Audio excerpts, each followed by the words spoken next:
concern that, she's not been actively playing up her Indian American roots. Her mother is is of Indian origin.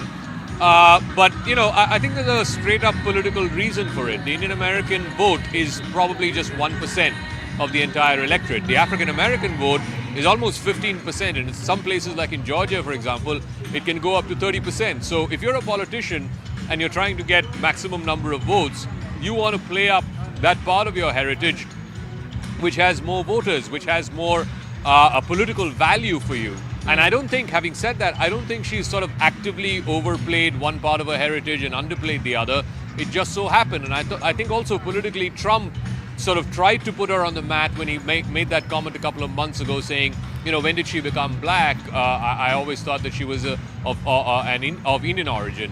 I think to try and compensate or to counter that, I think Kamala Harris has actively sort of gone to African American meetings. She's going to be here at Howard University, her alma mater, which is predominantly a black university. In fact, she's mentioned this time and time again how she came to Howard to sort of revive her African American heritage, to revive her connection to the African American community. Remember, her mother and her father had been estranged for a long time. She doesn't talk much about her father, even though her African American heritage is from her father. But the fact that she came to Howard College and she's revived that part of her heritage, and obviously that's come in handy as a politician because, in many, many states, in North Carolina and Georgia, in many states, there is a significant African American vote. And a lot of them are turning up today for Kamala Harris in the hope that they can put the first African American woman in the White House. So we'll see if that happens. But I think on the Electoral College map, I think the path is becoming very clear. It's becoming very narrow, and it's a straight line hit or miss for Kamala Harris. She has to win all three of Pennsylvania, Michigan, Wisconsin if Trump, as he is looking likely now, to win Georgia and North Carolina. What a high-stakes battle it has been for both the leaders. Zaka, I wanted to understand from you that what has worked for Donald Trump? What an extraordinary reversal of fortunes it has been for this man who has seen a series of indictments, scams, scandals, his popularity plummeting post the 2020 election when he tried to overturn it. He said that that entire election was stolen from him, and how, he has rebounded since. So what really has worked for Mr. Trump? Well, you must confess that, look, the state of the economy is not very good. A lot of people, particularly after COVID, young people are finding it hard to get decent paying jobs. The cost of housing has gone up in a big way. Young people don't think that they can afford housing in most sort of major cities across the US. So these are concerns that they're worried about. Also, young people, and we've been talking about this all summer, are extremely aggrieved about the wars that are going on, the Russia-Ukraine war, the Israel-Hamas war, which I think, frankly, it is at the doorstep of the Biden-Harris administration. And as much as Kamala Harris has tried to distance herself from the Biden legacy, as it were, I don't think she's been able to do that very successfully. In fact, on the contrary, it is Trump who's managed to sort of pile her on to Biden and say that, look, she is as much responsible for the disaster that's going on in Gaza, the humanitarian catastrophe there. She's as much responsible as Biden for what's going on in Ukraine. And he has made this very simple pitch that, look, if you want to end these two wars, then I am the man that you need to elect. That you elect Kamala Harris, it's just going to be 4 more years of what you got with Biden. There's going to be no clear plan to end these wars. And I think some young voters, particularly young men, seem to have bought in to that pitch by Donald Trump. Interesting. In fact, many Americans also remember Trump's economy in far better terms than they view the current economy, and that's a very big one in Trump's favor. Zaka, stay on with me. We have to cut straight across now to our sister channel CNN for those projections that are coming in. Let's take a look. And CNN can project that Donald Trump will win the state of Montana. As expected, Trump gets Montana with its 4 electoral votes. CNN can also project that Donald Trump will win the state of Utah. As expected, Utah with its 6 electoral votes. Nevada is too early to call, a battleground state that Donald Trump has narrowly lost in the last 2 elections, but is making a big play for this election. Let's look at the electoral math right now. Donald Trump has 172 electoral votes. Kamala Harris with 81 electoral votes, 270 electoral votes needed to win. Neither of them is there yet. Let's look at the key races now. Pennsylvania, Kamala Harris, 49.9% of the vote. Donald Trump has narrowed her 20,000 plus vote lead. He's at 49.2% of the vote. More votes have come in from the Commonwealth of Pennsylvania. 43% of the estimated vote from Pennsylvania is in, and Kamala Harris right now has an 18,000 plus vote lead there. Kamala Harris in the lead in Michigan, 51.6% of the vote. Donald Trump has 46.5% of the vote. Kamala Harris with a 46,000 plus vote lead. Still, only 16% of the estimated vote in Michigan has been counted. In battleground Wisconsin, Harris is at 49.8% of the vote. Donald Trump is at 48.4% of the vote. She has a 15,000 plus vote lead. That's with more than a third, 35% of the vote counted in Wisconsin. In battleground North Carolina, Donald Trump maintaining his lead. He has 52% of the vote. Kamala Harris has 46.8% of the vote. Donald Trump with a 196,000 plus vote lead. That is with 2/3, 66% of the estimated vote in North Carolina counted. In battleground Georgia, Donald Trump maintaining his lead, 51.9% of the vote. Kamala Harris, 47.1% of the vote. Donald Trump with a 208,000 plus vote lead. That's with 79% of the estimated vote in from the battleground state of Georgia. We're now getting an update on the vote in North Carolina. Let's go to John King actually right now. John King, what can you tell us? Well, Jake, you see the map, and again, as we get later in the night, this is where you start to see things change, especially if a candidate pulls out ahead in a state that not normally is in their lane, if you will. And by that, I'm going to refer to Iowa. Just a moment ago, I was showing you Iowa with the vice president ahead. Okay, and we have on our broadcast Dr. Joseph M. Chalil, a noted author, Seher Khan, who's also been with us speaking about the issues, the global issues and the impact and the repercussions that this presidency will have on the entire globe. She's a foreign policy expert. And we also are joining now by Gopalan Balachandran. He is a political scientist, academician, and most importantly, he is Kamala Harris's uncle. Mr. Gopalan, thank you so much. You had the chance to meet the vice president just days before President Biden had stepped aside. What do you think are your niece's chances of winning the U.S. presidential race, which has been a tightly contested, affair between the vice president and the former president? Look, let me first tell you one thing. The least important thing about me is that I'm Kamala Harris' uncle. I know I've been studying. Why would you say that? Yeah, I've been studying years for far more years than she's old. Sure. So her being my niece has nothing to do with my understanding of the US. Only thing is this, I have quite a lot of agreement with her because I had a lot of agreement with her mother. Yes. And that's the first thing.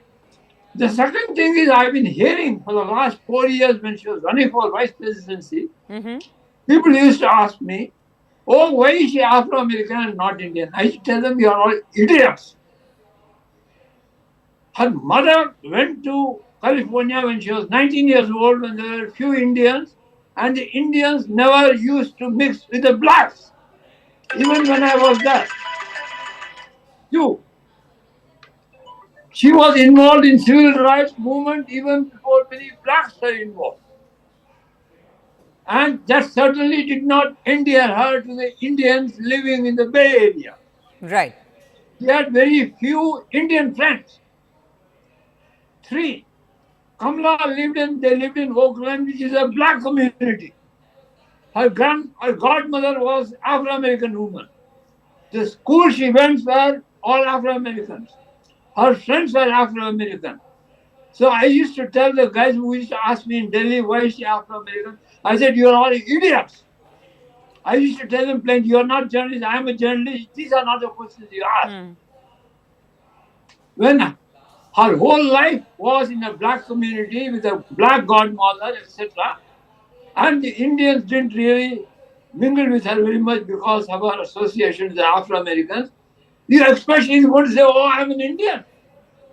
And two, her mother was a Hindu woman, Brahmin, everybody say. She married a Jamaican, a black African. Indians even today do not like blacks.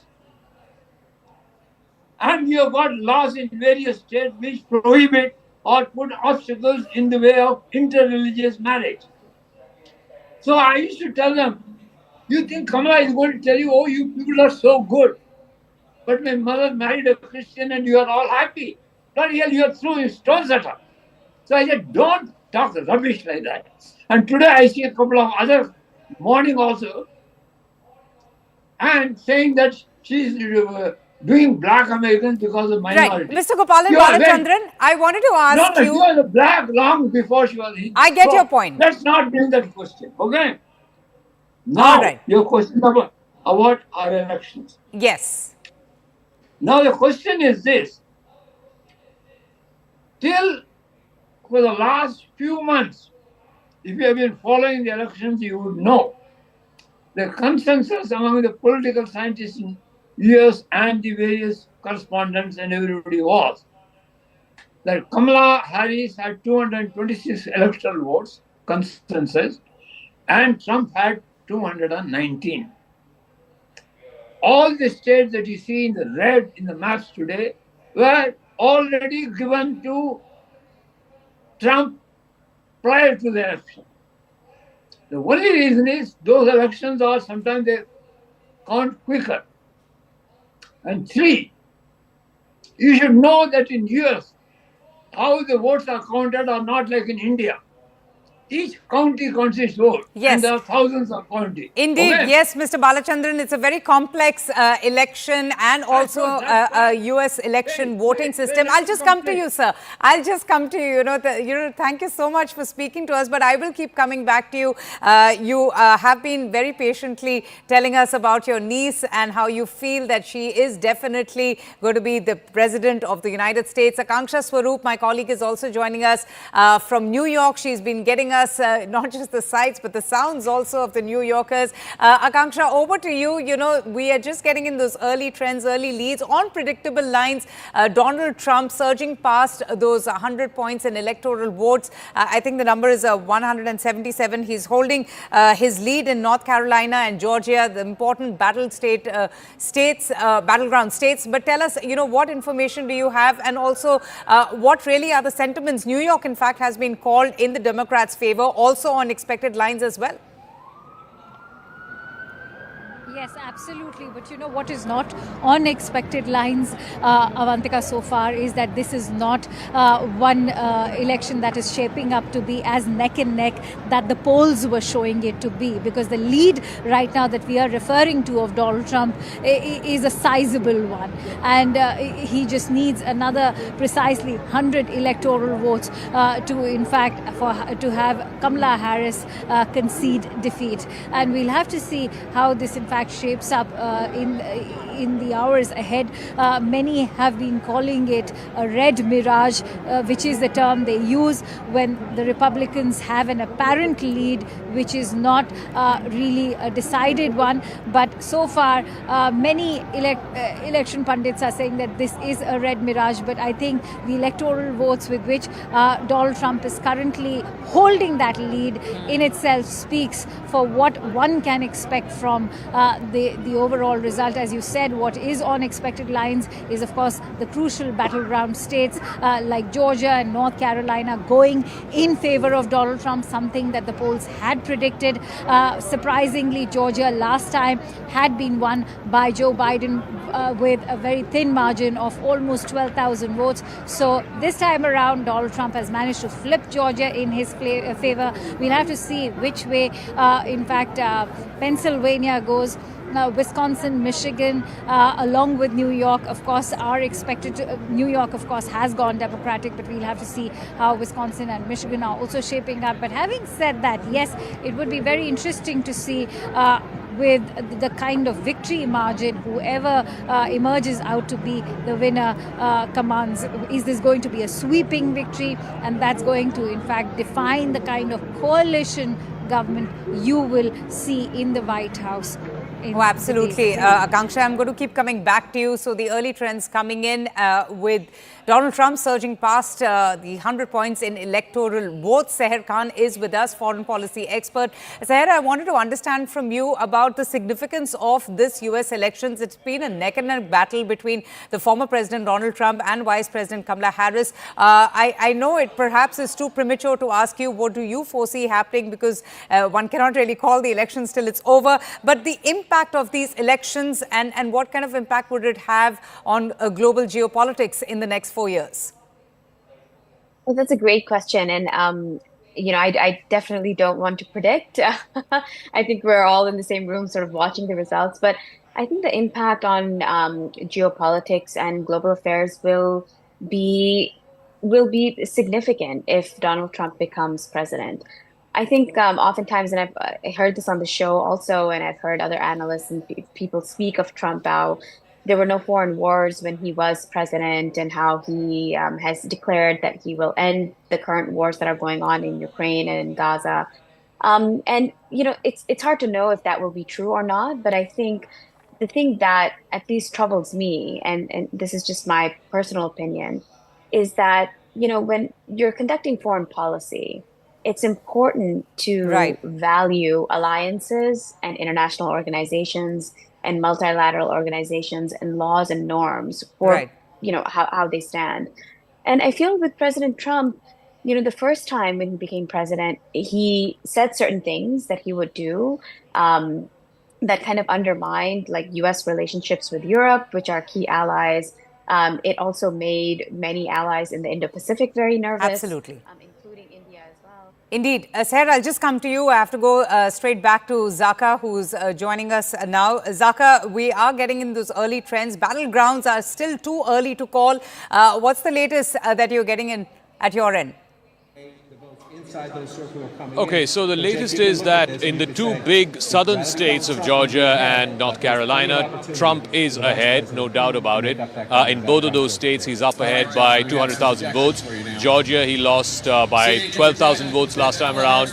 And North Carolina, all right, we're just getting a big roar up here at the Howard University grounds. That's because CNN has just projected that Kamala Harris will get the state of Colorado. That's an important one. So 178 to Donald Trump and 91 to Kamala Harris. So we can now divide it between the two belts, as it were. All right, again the cheer going up because Kamala Harris, with a tiny sliver of a lead in Arizona, a state that she's consistently sort of not led Donald Trump.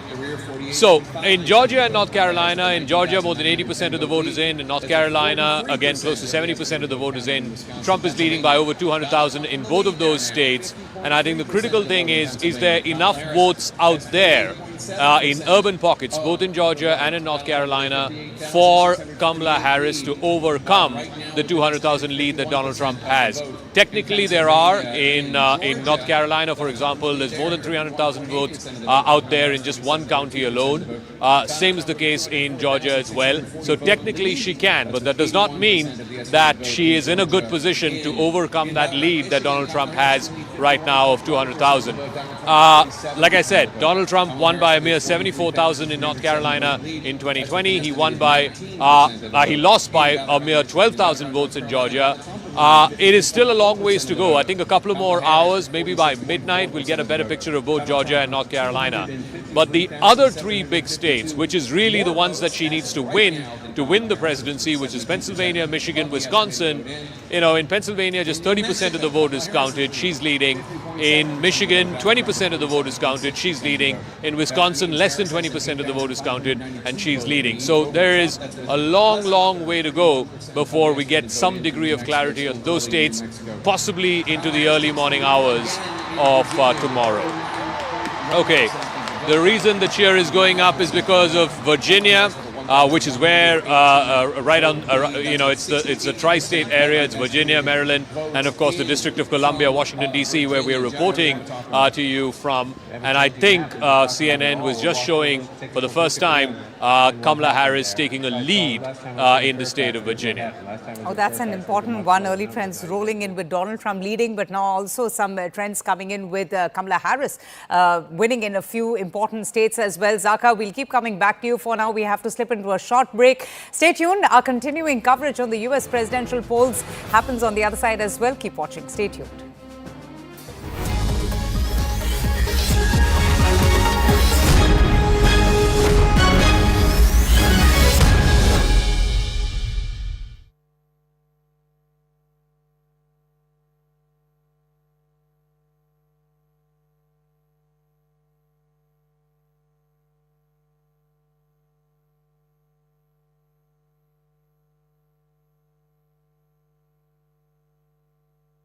Talked about this in previous interviews about how she got the black college experience passing out from here. She did her law from the Harvard University and then, of course, went back to California and started her practice and then eventually became an attorney general in the state of California. So this is a place that holds very special meaning for her. In fact, she had come here a few months ago, just around the time that she had just finished accepting the nomination of the Democratic Party.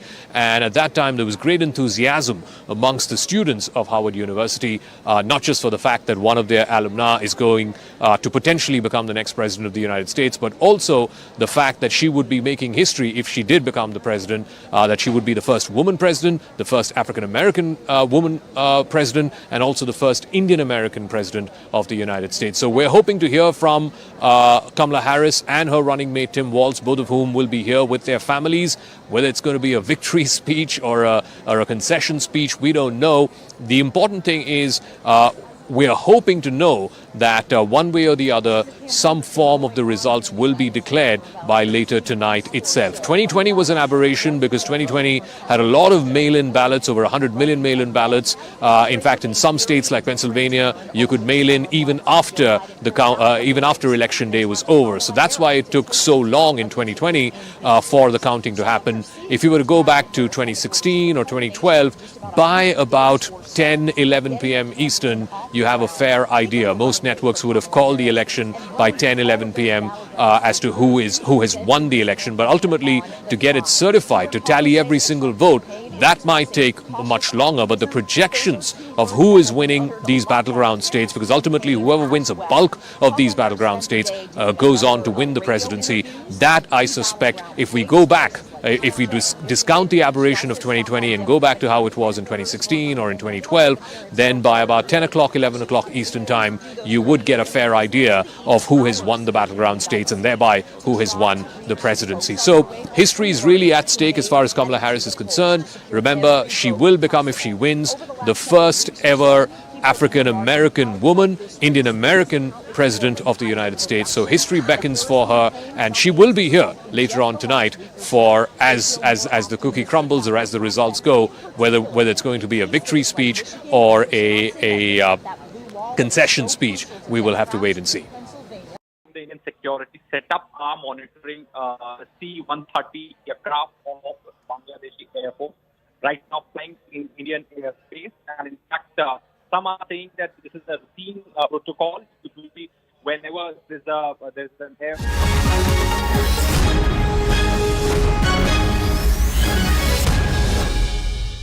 Now, CNN can project that Kamala Harris will win the state of Colorado. Colorado, as expected, will go Democratic with its 10 electoral votes.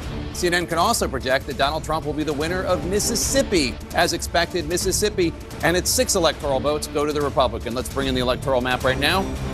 Donald Trump in the lead, 178 electoral votes. Kamala Harris has 91 electoral votes, 270 electoral votes, as always, needed to win. Let's take a look at the outstanding races right now. Arizona joins the map of key race alerts. Kamala Harris has 50% of the vote. Donald Trump has 49.2% of the vote.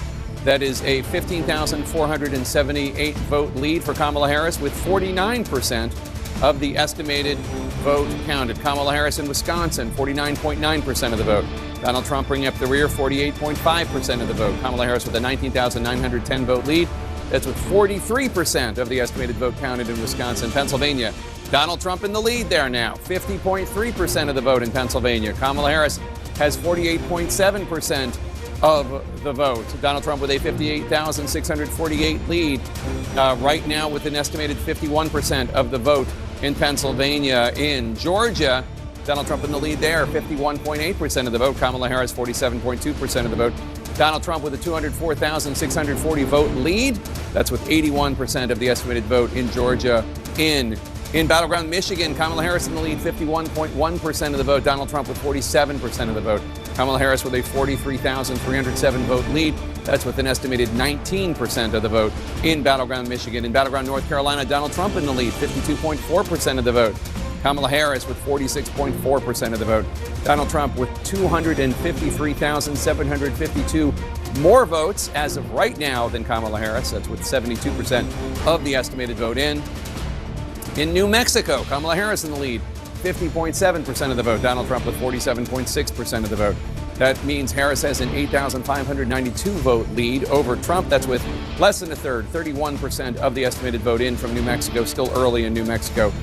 Kamala Harris takes the lead again in Virginia with 49.1% of the vote. Donald Trump with 49% of the vote. Kamala Harris with a 1,118 vote lead. That's with 68% of the estimated votes in from Virginia. John, what do you want to talk about? We have a changing map. We can talk about it all. We'll walk through it. Let's just take a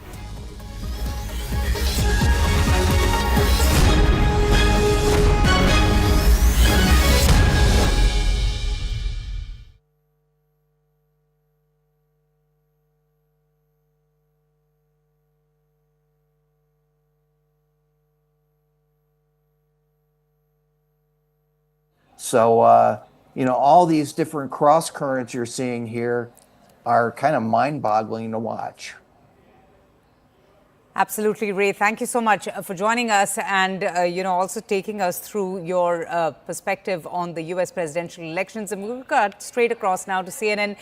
There are some very important leads coming in right now. Let's take a look. John King, voting is about to end in 15 states, the second biggest wave of results this evening. 163 electoral votes will be up for grabs, and we're watching several crucial battlegrounds. CNN's going to bring you this projection right now. CNN projects that Texas will go to Donald Trump. The state of Texas, as expected, to Donald Trump with its big bucket of 40. U.S. elections. I'm going to go back to our guest, Ray Locker. Ray, thank you so much for patiently waiting. We're getting in all these updates as Americans are out there voting for the next president of the United States of America. I wanted to understand a little bit from you about the demographic groups and the various shifts that American politics has seen in the last few years, especially post-COVID. I mean, well, post-COVID and post the Dobbs Supreme Court decision in 2022 that knocked out the Roe v. Wade ruling, that's changed a lot of women's voting behavior. Democrats did well in 2022 in places because women came out in reaction to that court decision. In rural America, you see more and more white voters voting heavily Republican, margins like 80% to 20% in favor of the Republican candidate. You're seeing more of that. That's while those areas are losing population, the margins still increase. So that kind of makes up for some of the population loss. And then when you see, in this election, the approval ratings for President Biden are really pretty bad. And so that's a strong headwind for Vice President Harris, since she's been basically serving with him. I'm of the impression that, Biden has done a really good job as president. I know that's something that's not widely shared, but, our economy is strong. And you mentioned earlier the wars in Ukraine and the Middle East. I mean, those aren't his fault. Trump makes it seem like that wouldn't have happened if he had been president. We don't know that.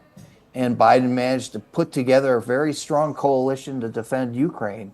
And what, I ask people who say they want that war to stop, what would you have Ukraine do? Just roll over and be taken over by Russia?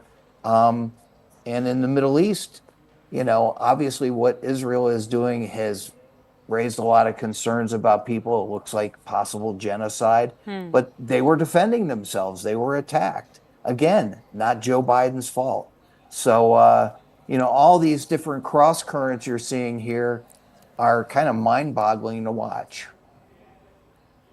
Absolutely, Ray. Thank you so much for joining us and, also taking us through your perspective on the U.S. presidential elections. And we'll cut straight across now to CNN. There are some very important leads coming in right now. Let's take a look. John King, voting is about to end in 15 states, the second biggest wave of results this evening. 163 electoral votes will be up for grabs, and we're watching several crucial battlegrounds. CNN's going to bring you this projection right now. CNN projects that Texas will go to Donald Trump. The state of Texas, as expected, to Donald. In Ohio, remember, it takes at least 270 electoral votes to win the 2024 presidential bid. And right now, Donald Trump has the lead. CNN's Paula is with us on the broadcast.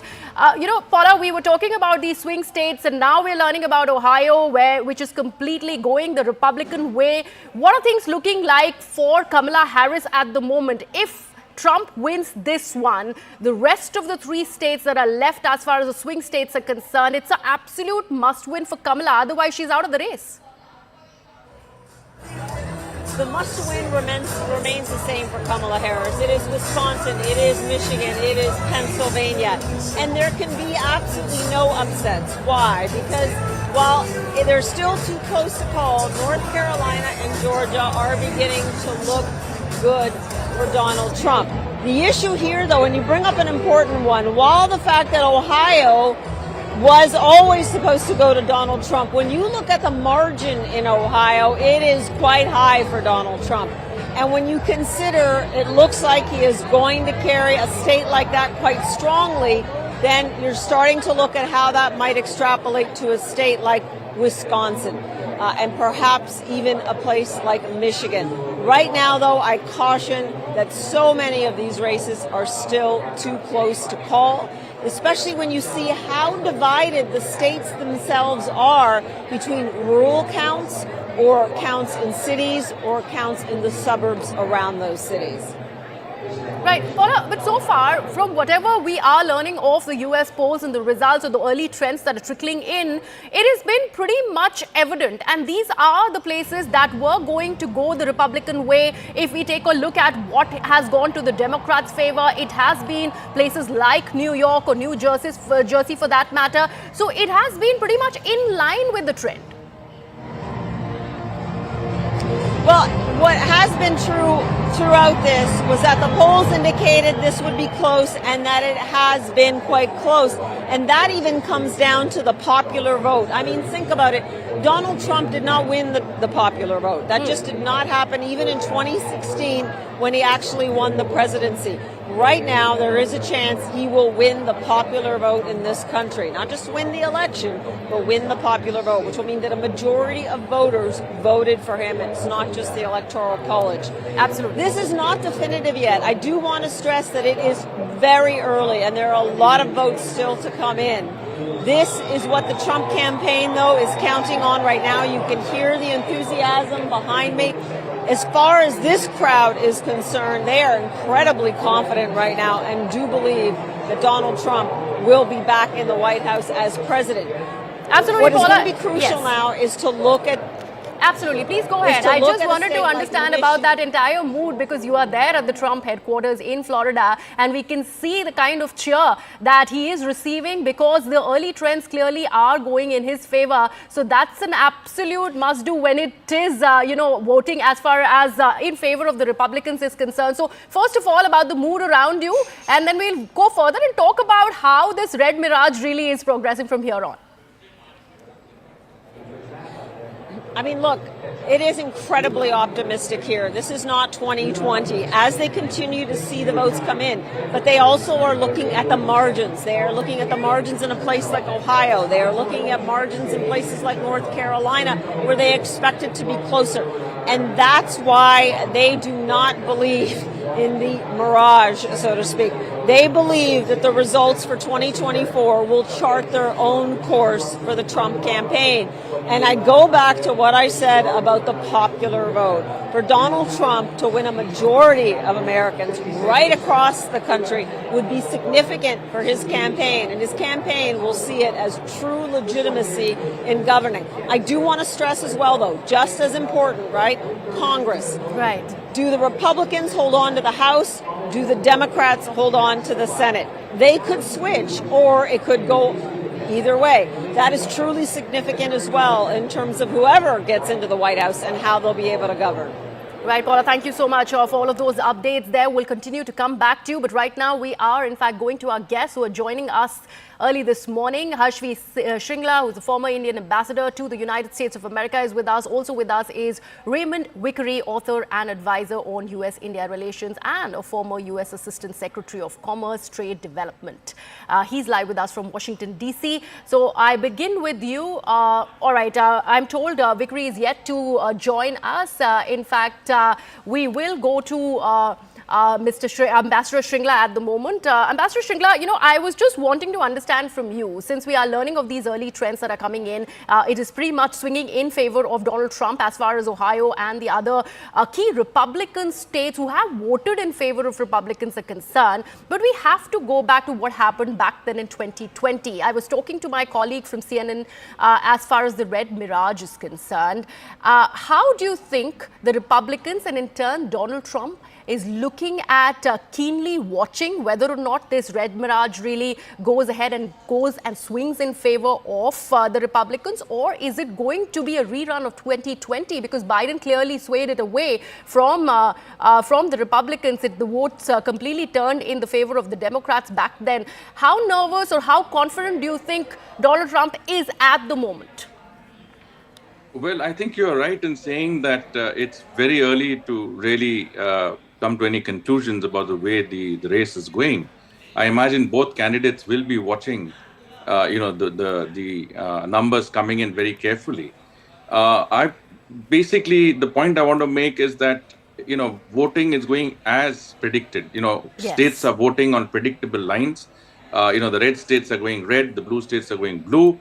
My own prognosis is that everything depends on Pennsylvania. That one state will determine who will win the presidency, who will win the electoral college vote. And I think we will have to come down to exactly what happens there. Because there is a trend that, Donald Trump is winning some of the Sun Belt states, whereas, Kamala Harris may win some of the Rust Belt states, which is basically Wisconsin, perhaps even Michigan. But Pennsylvania, I think, is going to be the key to this entire race. And we will have to watch that part very carefully. It's a very close contest, with Donald Trump leading with a very, very small margin. He was trailing earlier. But it's early days. I think 50% of the vote is yet to be counted. Yes. And I would focus on that one state, Pennsylvania, that would be very critical to the way this election is decided. Right, Ambassador Shringla, thank you so much. In fact, hold your thought there. We also have Stephen Golub, who's an international affairs expert, who's also live with us from California. Stephen, about these early trends, and since Ambassador Shringla was also mentioning about Pennsylvania, a key swing state, so far more than 35 or 40% of the votes have been counted, and they are sort of neck and neck and yet in favor of Kamala Harris. If she loses this one, along with Michigan and Wisconsin, she loses the race to the U.S. Presidential polls. How do you see this working, either in favor of Kamala Harris or probably swinging a completely different way? Well, yes, certainly if she loses those three states, she loses the presidency. I think it's fair to point out that the unique system the U.S. has means that Kamala Harris could win the popular vote, as Hillary Clinton did in 2016, yet still lose the presidency by virtue of our rather odd electoral college system. I agree with the ambassador in that I would not place too much credence on these early returns in the swing states, because so much depends on which votes are being counted, which counties, whether the mail-in votes are being counted, and all of that could really affect the outcome in ways we may not know until late tonight, tomorrow, or in Pennsylvania, given the way their system works, it could take even longer. The one thing I'd flag for you is that was a promising development for Harris in terms of the tracking the early voting, the mail-in voting, is that an inordinate number of women were voting more than usual as a percentage. That could well weigh in her favor in terms of the fact that she is drawing, there's a real gender gap. She's drawing much more support from women. Trump is drawing much more support for men. But even those early indicators, fall into the same kind of trap that I mentioned of let's not jump to conclusions. Absolutely. Mr. Stephen and Ambassador Shringla, thank you so much. I'd request you to stay on with us. But right now, what we're doing is cutting across to our sister channel, CNN, to take a look at these early trends. Cutting across live to CNN now. Yeah, we wanted to look across all three blue wall states that John was just walking us through, looking at this slice of the vote, the Latino vote in the blue wall states. Now, they only make up 6% of the electorate in each of these states, but look at the difference in the margin. So Harris is getting in Pennsylvania 58% of the Latino vote, again, 6% of the electorate, to Donald Trump's 41%. That's a 17-point advantage. But 4 years ago, Biden beat Trump with Latinos in Pennsylvania by 42 points. So that is a huge movement for Trump in narrowing that gap. Similar story in Michigan. You see the Latino vote makes up a 6% of the share. Sorry, not a similar story, reverse. Donald Trump is winning the Latino vote in Michigan with 60% of the vote. Harris, 35% of the vote. That's a 25% advantage for Trump among Latinos. That is a big change when Biden won Latinos in Michigan by 11 points 4 years ago. That's a 36-point swing in the margin. And if you look at Wisconsin, Harris is at 61% among Latinos, Trump at 38%. Again, 6% of the electorate. These margins matter. That is about where Biden and Trump were 4 years ago. So not a lot of change in the Latino vote in Wisconsin, but a lot of change in Michigan and Pennsylvania towards Trump, Jane.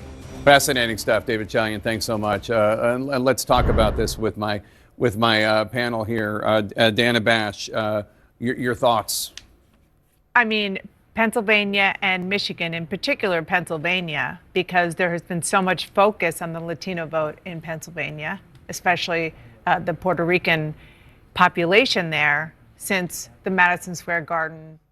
91 electoral votes. There are 270 electoral votes needed to win. Donald Trump holding a sizable lead in the electoral vote as of now, but we are expecting more votes to drop in Democratic strongholds in key battleground states. We're also counting down to the next round of poll closings at 11 p.m. Eastern, when Democrats are expecting to claim a gold mine of electoral votes out west in California. That's all ahead.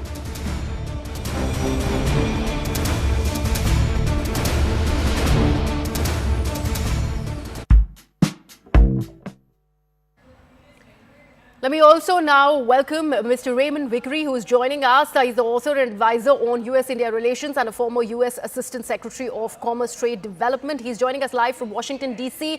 Mr. Vickery, let me take this very point that we were seeing on CNN, talking about the Latino votes, especially in the swing states of Michigan, Pennsylvania, and Wisconsin, and how much of that is keenly being watched. When it is about that, do you think things will look different for Donald Trump, whether or not the Democrats, the people who usually used to vote in favor of the Democrats among the Latino population, are swinging towards Trump, you feel? Well, that certainly was what we just heard from the CNN analyst. That's really quite amazing to me when it is Latino immigrants that the former president has characterized as being people who were criminals, came from insane asylums, and so forth. So it's a very, very puzzling development. But it is a development that if that is holding and if that is true, which is very bad news for the Democrats. I would say I think that there is a real question here in regard to what happens after the polls are completely closed and all the votes are counted. We've had a great day, it seems to me, in terms of democracy holding. Been very little instances of things not working. But the question is, what will happen with democracy going forward? And it's really very puzzling if, in fact, people are believing the kinds of lies which have been told by Donald Trump over the past 4 years and disregarding them and saying, well, we're going to go with them anyhow. So American democracy is more than just an election. It's the rule of law, it's the rights of the minority, it's human rights, it's freedom. And what we have to see is what will happen if Trump is wins. But there's still a lot to go, and we'll see what happens. Ambassador Sringlas, taking on from that very point that Mr. Vickery was making, I really want to understand, does any of that you see, is mattering here as far as the elections are concerned here in the United States? Because we do know how Trump is a convicted felon. We do know about the lies that he has told in public, but none of that really seems to be impacted so far. We also do understand how many of the Democrat-leaning votes are yet to be counted. But we see the numbers on the screen: 207 in the red. How do you see this swing really impacting the voters in America? Because clearly, right now, the early trends are showing what is favoring Trump. So, first and foremost, I would not call it a swing, because I think what you're seeing in terms of the, results coming in as far as the states are concerned is on expected lines. The red states are going to the Republicans, and the blue states traditionally are going to the Democrats. The only point I want to make is that Iowa has just gone to Trump. Yes. Yesterday's New York Times Siena polls had predicted that Iowa was showing a 3-point lead for Harris, mainly because of women voters. But that has not turned out to be correct. Iowa has been declared for Trump. So it is on expected lines. Iowa is the red state. It's gone to the Republicans. So everything is going on expected lines, except the popular vote. And it's very early to say what the popular vote is going to be like. But in terms of electoral colleges, I think you will find that with California and a number of West Coast states being declared, the tally for Harris will go up, and it will become, again, neck to neck. And so we will have to come down to the battleground states. And again, I come down to Pennsylvania and possibly Michigan being absolutely key to determining who would be the next president of the United States. I mean, these two states, especially Pennsylvania with 19 electoral college votes, is going to be very, very important in that regard. And I think this is where we have to watch very carefully to see the final outcome of this particular contest. Right. Stephen, I'll come back to you in just a bit, but we have to cut across to CNN and see what are the further projections looking like. Like Ambassador Sringla just mentioned, Ohio has gone to Trump, and that's a Republican traditional vote bank, although we had seen how there were projections that were indeed talking about a Harris victory from there, but that unfortunately has not happened. Let's see what further are we learning from CNN. Take a look at the fight for electoral votes right now. As of right now, Donald Trump has 207 electoral votes. Kamala Harris has 91 electoral votes. There are 270 needed to win. The results, of course, are still coming in, and we have a key race alert right now. In Arizona, Donald Trump is in the lead with 49.6% of the vote. Kamala Harris has 49.5% of the vote. Donald Trump with a narrow 1,046 vote lead with 51% of the estimated vote in from Battleground, Arizona. In Battleground, Wisconsin, Donald Trump is in the lead there with 49.3% of the vote. Kamala Harris has 49.1% of the vote. Donald Trump with a 4,004 up. That just increased. So to a 6,556 lead ahead of Kamala Harris with an estimated 55% of the vote in from Wisconsin. In Pennsylvania, Donald Trump maintaining his lead, 50.9% of the vote. Kamala Harris has 48.1% of the vote. Donald Trump with a 121,000 plus vote lead. That's with 61% of the estimated vote in from the Commonwealth of Pennsylvania. In Georgia, Donald Trump maintaining his lead with 51.2% of the vote. Kamala Harris has 48% of the vote. Donald Trump with a 153,980 vote lead with an estimated 86% of the vote in. In battleground Michigan, Kamala Harris in the lead.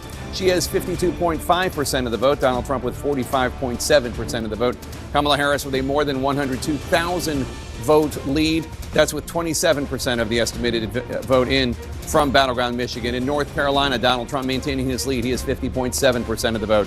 Kamala Harris with 47.9% of the vote. Donald Trump is 134,000 plus votes ahead with 84% of the estimated vote in the Tar Heel state. In Virginia, Kamala Harris still in the lead, 49.9% of the vote. Donald Trump has 48.3% of the vote. Kamala Harris is maintaining a 55,000 plus vote lead with 3/4 of the vote in there. In Virginia, 75% of the estimated vote. And then in New Mexico, Kamala Harris with 53.2%. Donald Trump has 44.9% of the vote. Kamala Harris has 48,589 more votes than Donald Trump right now with an estimated 65% of the vote. Still about a third of the vote left to count in New Mexico. And Boris Sanchez has a new projection for us in the fight for control of the U.S. Senate. Boris? Yeah, Jake, a handful of important projections to bring you, beginning with history being made in the state of Maryland. There, the executive of Prince George's County, Democrat Angela Alsobrooks, will defeat former two-term Republican Governor Larry Hogan. She becomes the first African-American person ever elected to the Senate from the state of Maryland. Another projection to bring you, this one from the state of Delaware. Congresswoman Lisa Blunt Rochester defeats Eric Hansen, a former Walmart executive, the Democrat here becoming the first woman and the first African-American person ever elected to the Senate from Delaware. A projection to bring you in the Northeast, this time in New York. There, incumbent Democratic Senator Kirsten Gillibrand, a former presidential candidate, she will win her third full term in office as she defeats former NYPD detective Mike Sapricone.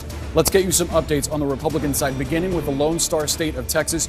Going into the night, Democrats had optimism about potentially flipping this seat from red to blue instead. Republican incumbent Ted Cruz wins re-election, cruising to his third term against Democrat Colin Allred, a congressman from the Dallas area, a former Tennessee Titans middle linebacker.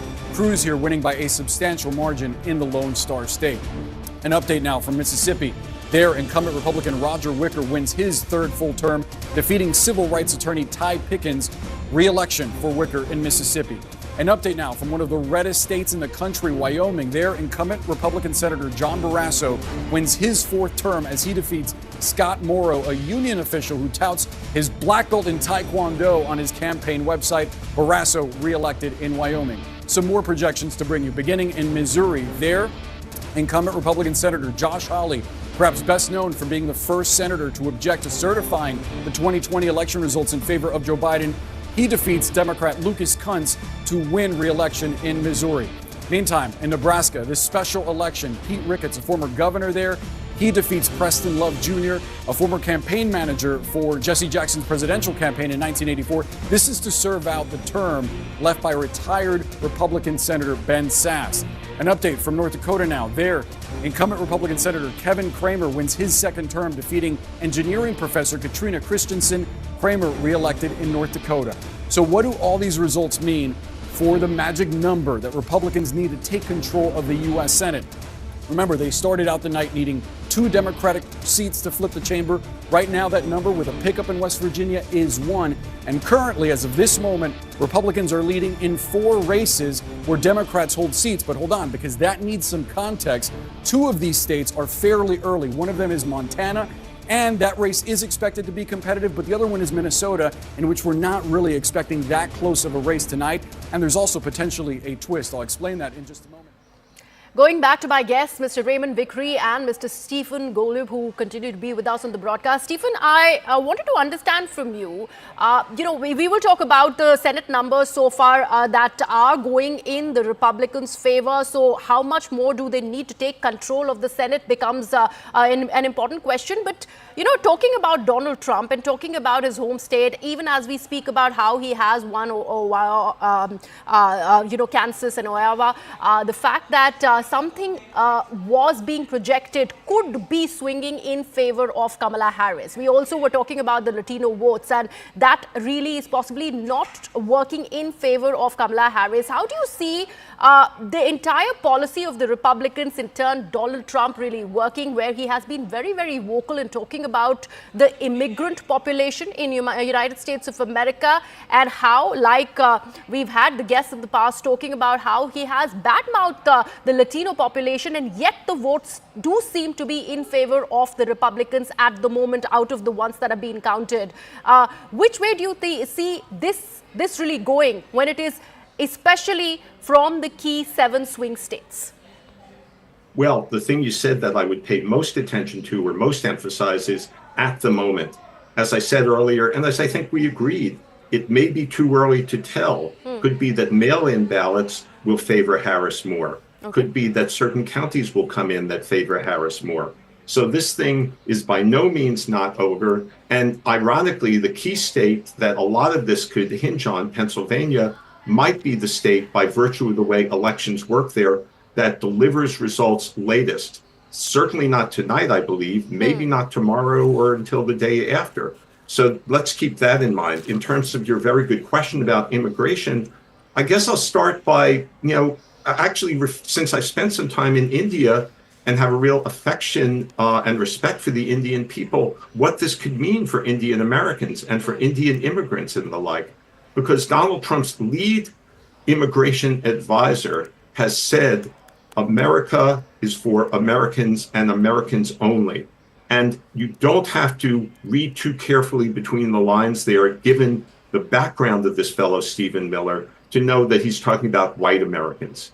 And really that could mean in terms of restricting immigration from India, be it for tech people or for other people, and other types of restrictions that could affect Indians trying to come to the US, and affecting Indian Americans, because what Trump did in his first term that could even be strengthened in a second term would be to bolster the bigotry, so that even in an informal way, he could really hurt Indian Americans and other minority groups. In terms of Latinos, that may be an appeal to men. I think what it breaks down to, again, is more women are supporting Kamala Harris, more men are supporting Trump, maybe among Latino men and black men. But this, I don't mean to single them out. This extends beyond to all men, including whites.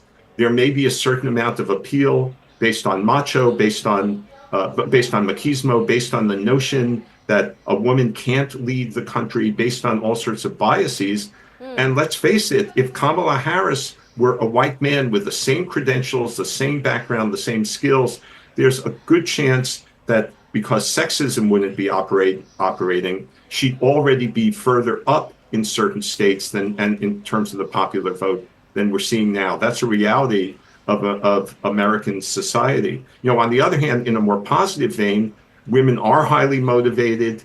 We don't know whether all of their votes have been counted proportionately yet. They've got motivation based on abortion and also based on the general sense, based on what Trump himself and his surrogates have said, as his allies have said, which have been some very vulgar comments about women and other things that have emanated from that campaign. Let's not discount the possibility that there could yet be a surge of female votes pro-Harris that haven't yet been counted. Absolutely. And yet we are seeing what we are seeing at the moment. And especially we're talking about how certain Latino votes, and even if we talk about these young, educated women from America not really voting in favor of Harris, and that becomes a concerning point, case in point for the Democrats. We will continue to keep our eyes on this exact very point, on how much of that women voting is going in favor of the Democrats and in turn Kamala Harris. But right now we are going into a very, very short break, coming right back.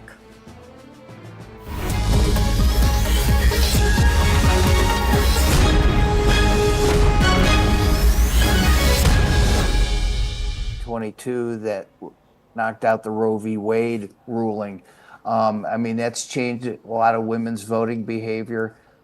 Democrats did well in 2022 in places because women came out in reaction to that court decision. in rural America, you see more and more white voters voting heavily Republican, margins like 80% to 20% in favor of the Republican candidate. You're seeing more of that. That's while those areas are losing population, the margins still increase. So that kind of makes up for some of the population loss. And then when you see, in this election, the approval ratings for President Biden are really pretty bad.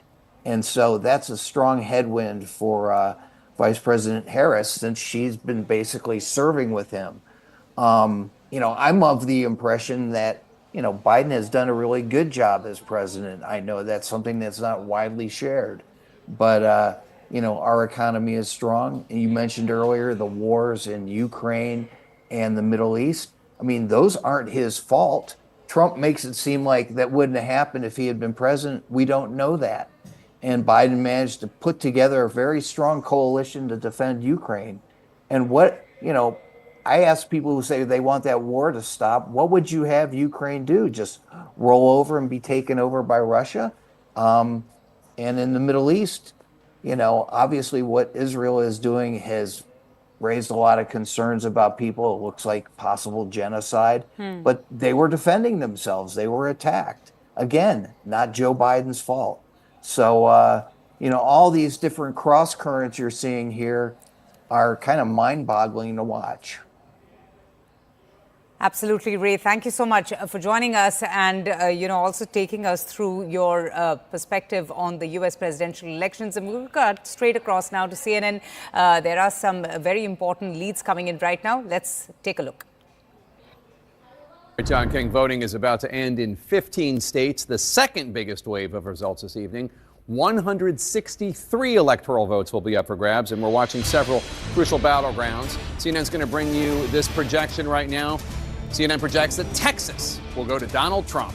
The state of Texas, as expected, to Donald Trump with its big bucket of 40 electoral votes. CNN also projects that North Dakota will go to Donald Trump. As expected, North Dakota with its 3 electoral votes. 2 more for Trump now. CNN projects that South Dakota will go to Donald Trump. South Dakota, as expected, with its 3 electoral votes to Donald Trump. And CNN projects that Wyoming will go to Donald Trump. Wyoming with its 3 electoral votes. CNN is not making any projections in the following states that just closed their polls. Arizona, that's a big battleground. Colorado, Iowa, Kansas, Louisiana, battleground Michigan, Minnesota, Nebraska, New Mexico, New York, and battleground Wisconsin. Let's look at the electoral map now. Donald Trump has 154 electoral votes. Kamala Harris has 27 electoral votes. 270 are needed to win. Let's bring you a key race alert now. In battleground Pennsylvania, Kamala Harris in the lead with 64.4% of the vote.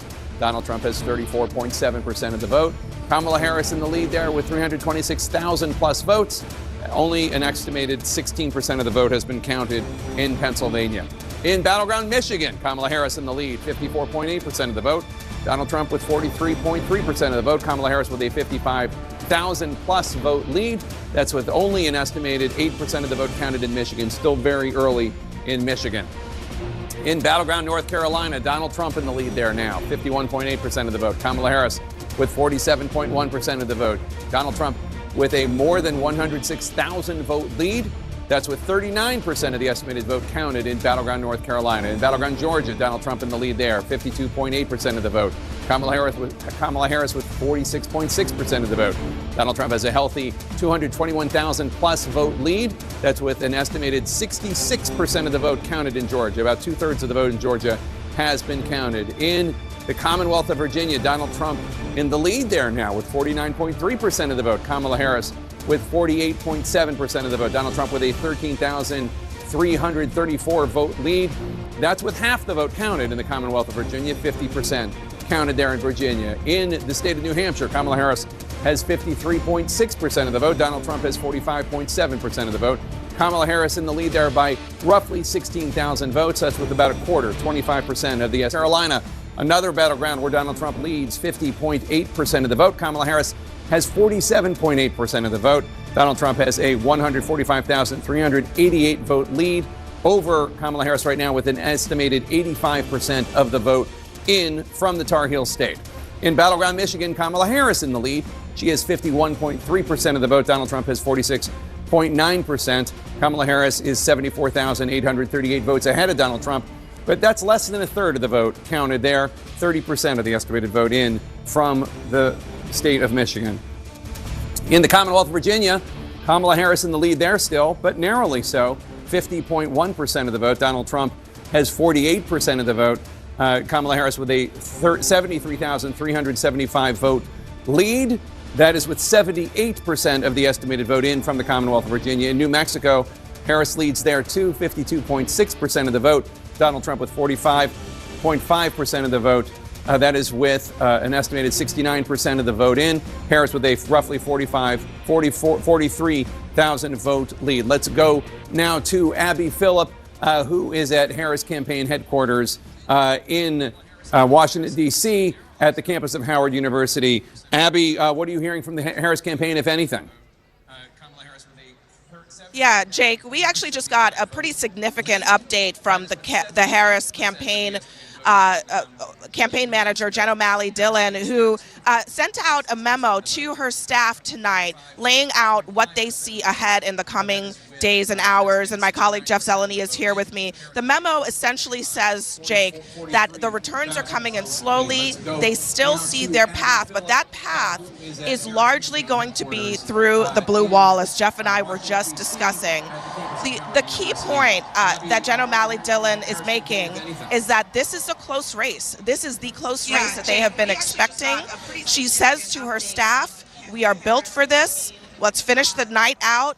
We will see you tomorrow. They are not expecting this to be wrapped up tonight. They are not, because the margins are so small. And just reading from that memo, should we have known all along our clearest path to 270 was through the blue wall states. And again, they point out the cities we were talking about, Milwaukee, Detroit, and of course, Philadelphia. Abby, a central question hanging over all of this, and indeed the crowd here waiting behind us, is Vice President Harris going to address the crowd? That is a possibility. We will see in the coming days as we hear some helicopters overhead here. We will see. But the bottom line is they know this is a close race.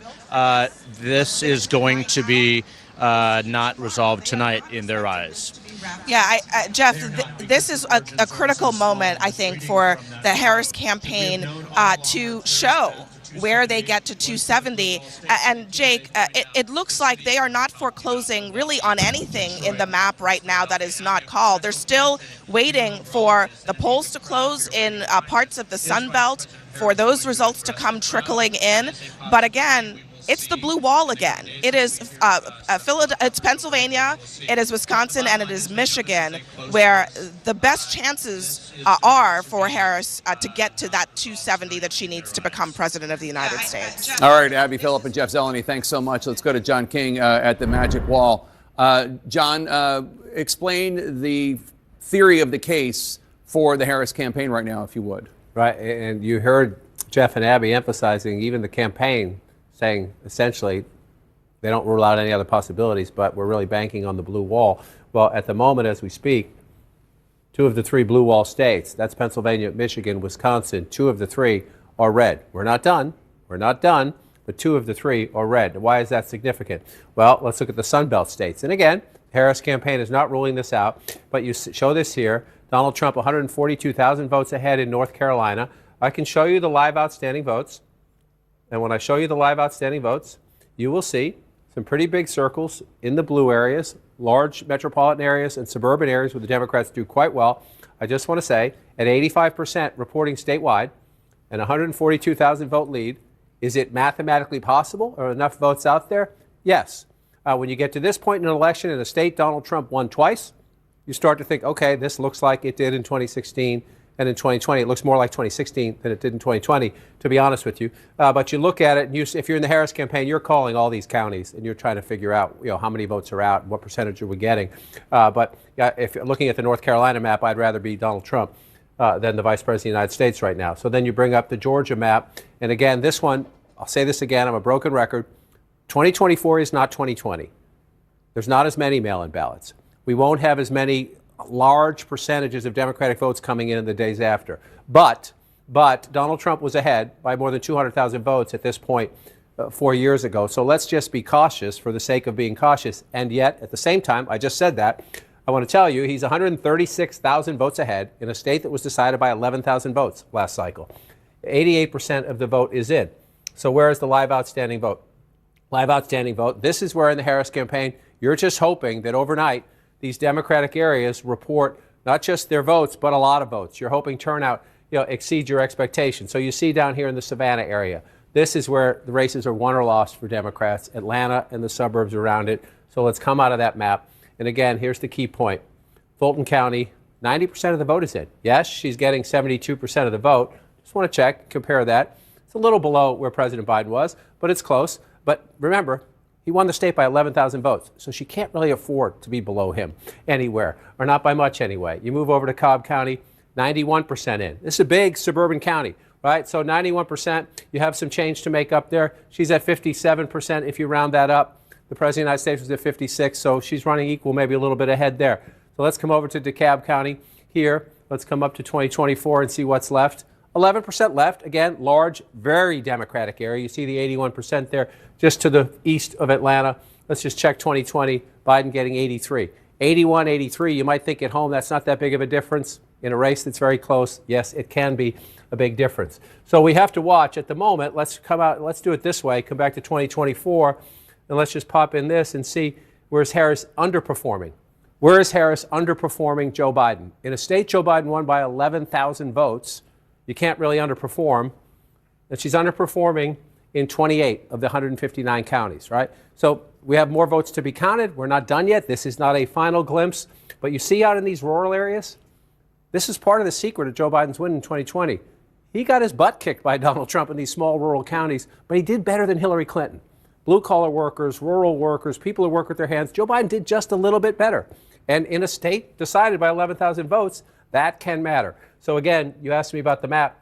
We're not done. We're going to count. The Harris campaign will update us. They enter their counties. We have people on the ground asking the people, our vote desk with Pam Brown, what votes are still outstanding. But if you look at this map right now, I want to switch. Well, let's just check real quickly where we are in Wisconsin. 61%. I want to check Milwaukee. This is where, okay, only a 53% in Milwaukee. Black turnout in Milwaukee better be huge in the uncounted vote for the vice president to catch up. I talked to a Democrat out there earlier who said it was good. They didn't say it was great. They said it was good. And I asked if it was great, and they said it was good. So we'll see how that plays out. Dane County, 74%. We're at 91%. Again, not to be a broken record, 75%. A percentage point can matter, underperforming by just a little bit. And so she's losing in Wisconsin. Got a ways to go there. She's holding on in Michigan at the moment. We're still only at 32%. So we got a long way to go in battleground Michigan. We'll come back out here. And this one is the biggest. I'm going to show you why in just a second. The Commonwealth of Pennsylvania, we've been saying. Interesting developments coming to fore. I'm taking this back to my guest. Now joining us on the broadcast is political analyst and academician Gopalaban Balachandran. Mr. Balachandran, thank you so much for being a part of this conversation. From what we are learning of now, how do you see this working for Kamala Harris? Because we do know from what are the reports really coming in from the Harris's headquarters there's a memo that has come out from Harris's campaign manager.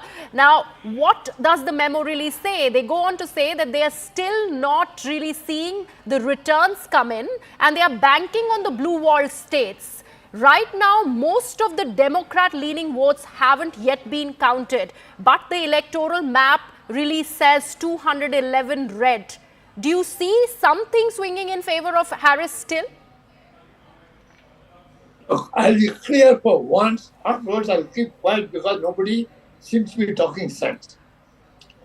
I have held for the last 3 weeks that the only way that Kamala has no problem at all, Pennsylvania, Michigan, and Wisconsin, which will give her 44 electoral votes, and with a consensus of 226, which is already everybody's agreed, she will have 270. Nothing has changed. No, but Mr. Balachandran, I beg your pardon, I would interrupt you there. Out of these 3 key swing states, right now, only Michigan seems to be working in favor. Pennsylvania, Wisconsin has a Trump lead. No, sorry, I got right in front of me. Let me tell you, in Wisconsin, he has got the same, but in Pennsylvania, okay, Okay. Well, post-COVID and post the Dobbs Supreme Court decision in 2022 that knocked out the Roe v. Wade ruling, I mean, that's changed a lot of women's voting behavior. Democrats did well in 2022 in places because women came out in reaction to that court decision. In rural America, you see more and more white voters voting heavily Republican, margins like 80% to 20% in favor of the Republican candidate. You're seeing more of that. While those areas are losing population, the margins still increase. So that kind of makes up for some of the population loss. And then when you see, in this election, the approval ratings for President Biden are really pretty bad. And so that's a strong headwind for Vice President Harris, since she's been basically serving with him. I'm of the impression that, Biden has done a really good job as president. I know that's something that's not widely shared, but, our economy is strong. And you mentioned earlier the wars in Ukraine and the Middle East. I mean, those aren't his fault. Trump makes it seem like that wouldn't have happened if he had been president. We don't know that. And Biden managed to put together a very strong coalition to defend Ukraine. And I ask people who say they want that war to stop, what would you have Ukraine do? Just roll over and be taken over by Russia? And in the Middle East, obviously what Israel is doing has raised a lot of concerns about people. It looks like possible genocide, but they were defending themselves. They were attacked. Again, not Joe Biden's fault. So, all these different cross currents you're seeing here are kind of mind-boggling to watch. Absolutely, Ray. Thank you so much for joining us and, also taking us through your perspective on the U.S. presidential elections. And we'll cut straight across now to CNN. There are some very important leads coming in right now. Let's take a look. John King, voting is about to end in 15 states, the second biggest wave of results this evening. 163 electoral votes will be up for grabs, and we're watching several crucial battlegrounds. CNN's going to bring you this projection right now. CNN projects that Texas will go to Donald Trump. The state of Texas, as expected, to Donald Trump with its big bucket of 40 electoral votes. CNN also projects that North Dakota will go to Donald Trump. As expected, North Dakota with its 3 electoral votes. 2 more for Trump now. CNN projects that South Dakota will go to Donald Trump. South Dakota, as expected, with its 3 electoral votes to Donald Trump. And CNN projects that Wyoming will go to Donald Trump. Wyoming with its 3 electoral votes. CNN is not making any projections in the following states that just closed their polls. Arizona, that's a big battleground. Colorado, Iowa, Kansas, Louisiana. Joins the map of key race alerts. Kamala Harris has 50% of the vote. Donald Trump has 49.2% of the vote. That is a 15,478 vote lead for Kamala Harris, with 49% of the estimated vote counted. Kamala Harris in Wisconsin, 49.9% of the vote. Donald Trump bringing up the rear, 48.5% of the vote. Kamala Harris with a 19,910 vote lead. That's with 43% of the estimated vote counted in Wisconsin. Pennsylvania, Donald Trump in the lead there now, 50.3% of the vote in Pennsylvania. Kamala Harris has 48.7% of the vote. Donald Trump with a 58,648 lead right now, with an estimated 51% of the vote in Pennsylvania. In Georgia, Donald Trump in the lead there, 51.8% of the vote. Kamala Harris, 47.2% of the vote. Donald Trump with a 204,640 vote lead. That's with 81% of the estimated vote in Georgia. In battleground Michigan, Kamala Harris in the lead, 51.1% of the vote. Donald Trump with 47% of the vote. Kamala Harris with a 43,307 vote lead. That's with an estimated 19% of the vote in battleground Michigan. In battleground North Carolina, Donald Trump in the lead, 52.4% of the vote. Kamala Harris with 46.4% of the vote. Donald Trump with 253,752 more votes as of right now than Kamala Harris. That's with bags and sealed and locked. Sealed numbers are traced for chain of custody, and they will be locked up and kept here. 50.7% of the vote. Just how smoothly has it gone? Because we've heard that it's gone incredibly smoothly here in Allegheny. So this crew that works here on election day, they've gotten really good at this since 2020. I mean, we posted our first batch of approximately 186,000 mail-in ballots at 8:02. And, by law in PA, we're not allowed to post any results before 8 o'clock. Is there anything we can look to be outstanding after midnight tonight? Just the provisional ballots, which we were sworn in on Friday to start our return board. That is our recount. That's when we'll start researching those provisionals, see how many we have, and start counting those. And again, like I said, the overseas and military ballots, this will count and get into the system next week. Any sense of how many of those there are? Less than 4,000 total. David, thank you very much. Great update. All right, guys, back to you. Allegheny County, close to the finish line here. All right, Brian, thanks so much. Let's get more on the Commonwealth of Pennsylvania with Pamela Brown, who's at the voting desk. Pamela, take us through what is left to be counted, what's outstanding. Well, it's a big question what's going on in the collar counties around Philadelphia. These are the blue-leaning collar counties that the Harris campaign has been trying to drive up turnout. That's Bucks, Chester, Delaware, Montgomery counties where results have been slowly coming in. So I just spoke to an official in Chester County. An official there tells me that they just released a large batch of mail-in ballots. So that release was 60,673. And by 1 a.m., I'm told they'll see more results from the precincts of today's in-person votes. You have to remember they have to take the memory card, drive it in. It's a large county. Now, total ballots counted so far, this is 151,950. And then I should note the ballots cast in person today there in this key collar county is 91,277 per this official. Let's go over to Bucks County. This is another critical collar county, as John King has been talking about all night. I'm told results will trickle in as these data cards are being driven from the polling places. An official I was just in touch with, texting with there in Bucks, says so far over 90,000 mail-in ballots are accounted for in the results at a total of 151,000. And I also want to note that the state will be required to report the outstanding early votes by midnight. So we should get a clearer picture soon there in this critical battleground, Commonwealth of Pennsylvania. Back to you. All right, fascinating. And she was just talking about Bucks County. Walk us through Bucks County. This is where Harris had a couple big events there, including that one with Liz Cheney, really making a play for Republican women, especially in Bucks County. And for Haley voters. Nikki Haley got 155,000 votes in the Pennsylvania primary long after she was out of the race, so that was one piece of the competition.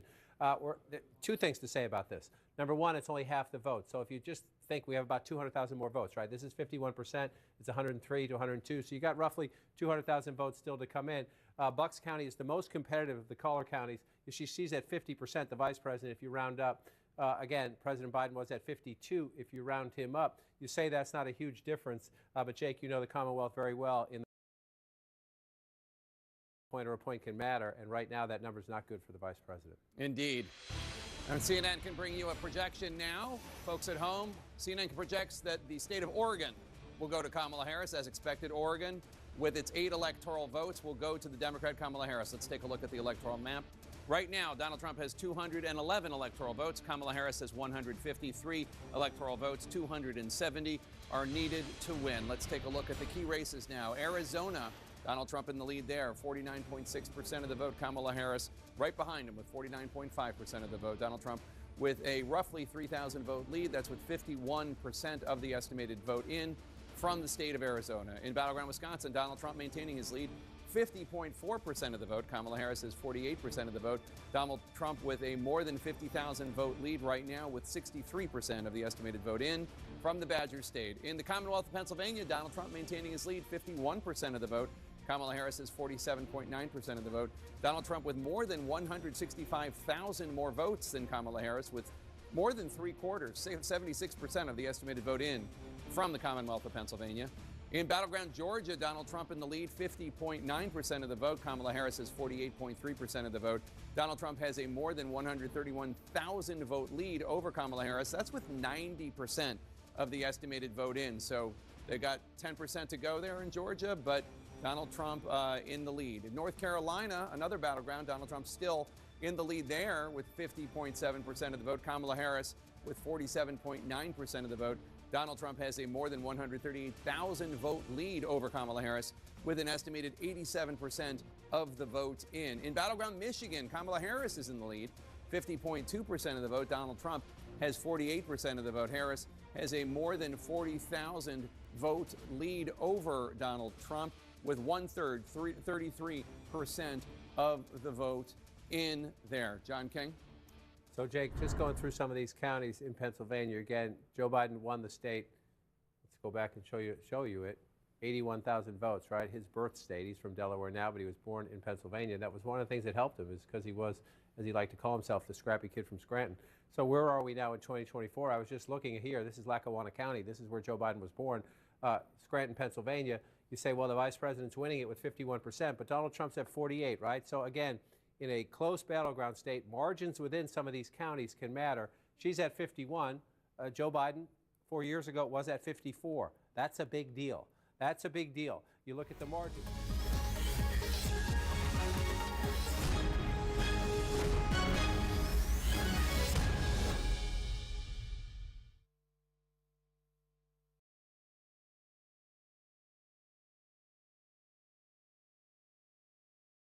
Democratic coalition. This is the foundation. There's no house for Democrats without the foundation of Philadelphia. At the moment, she is underperforming the President of the United States, and she has to make up 178,000 votes. The math there is pretty clear. It's not mission impossible, but the more you get deeper into the count, the question is, after this next big batch of votes from Philadelphia, does it become mission improbable? I think is what you're looking for as we wait for more votes in the Commonwealth of Pennsylvania. And again, Trump wins Pennsylvania, the map gets near impossible. Not impossible, but near impossible.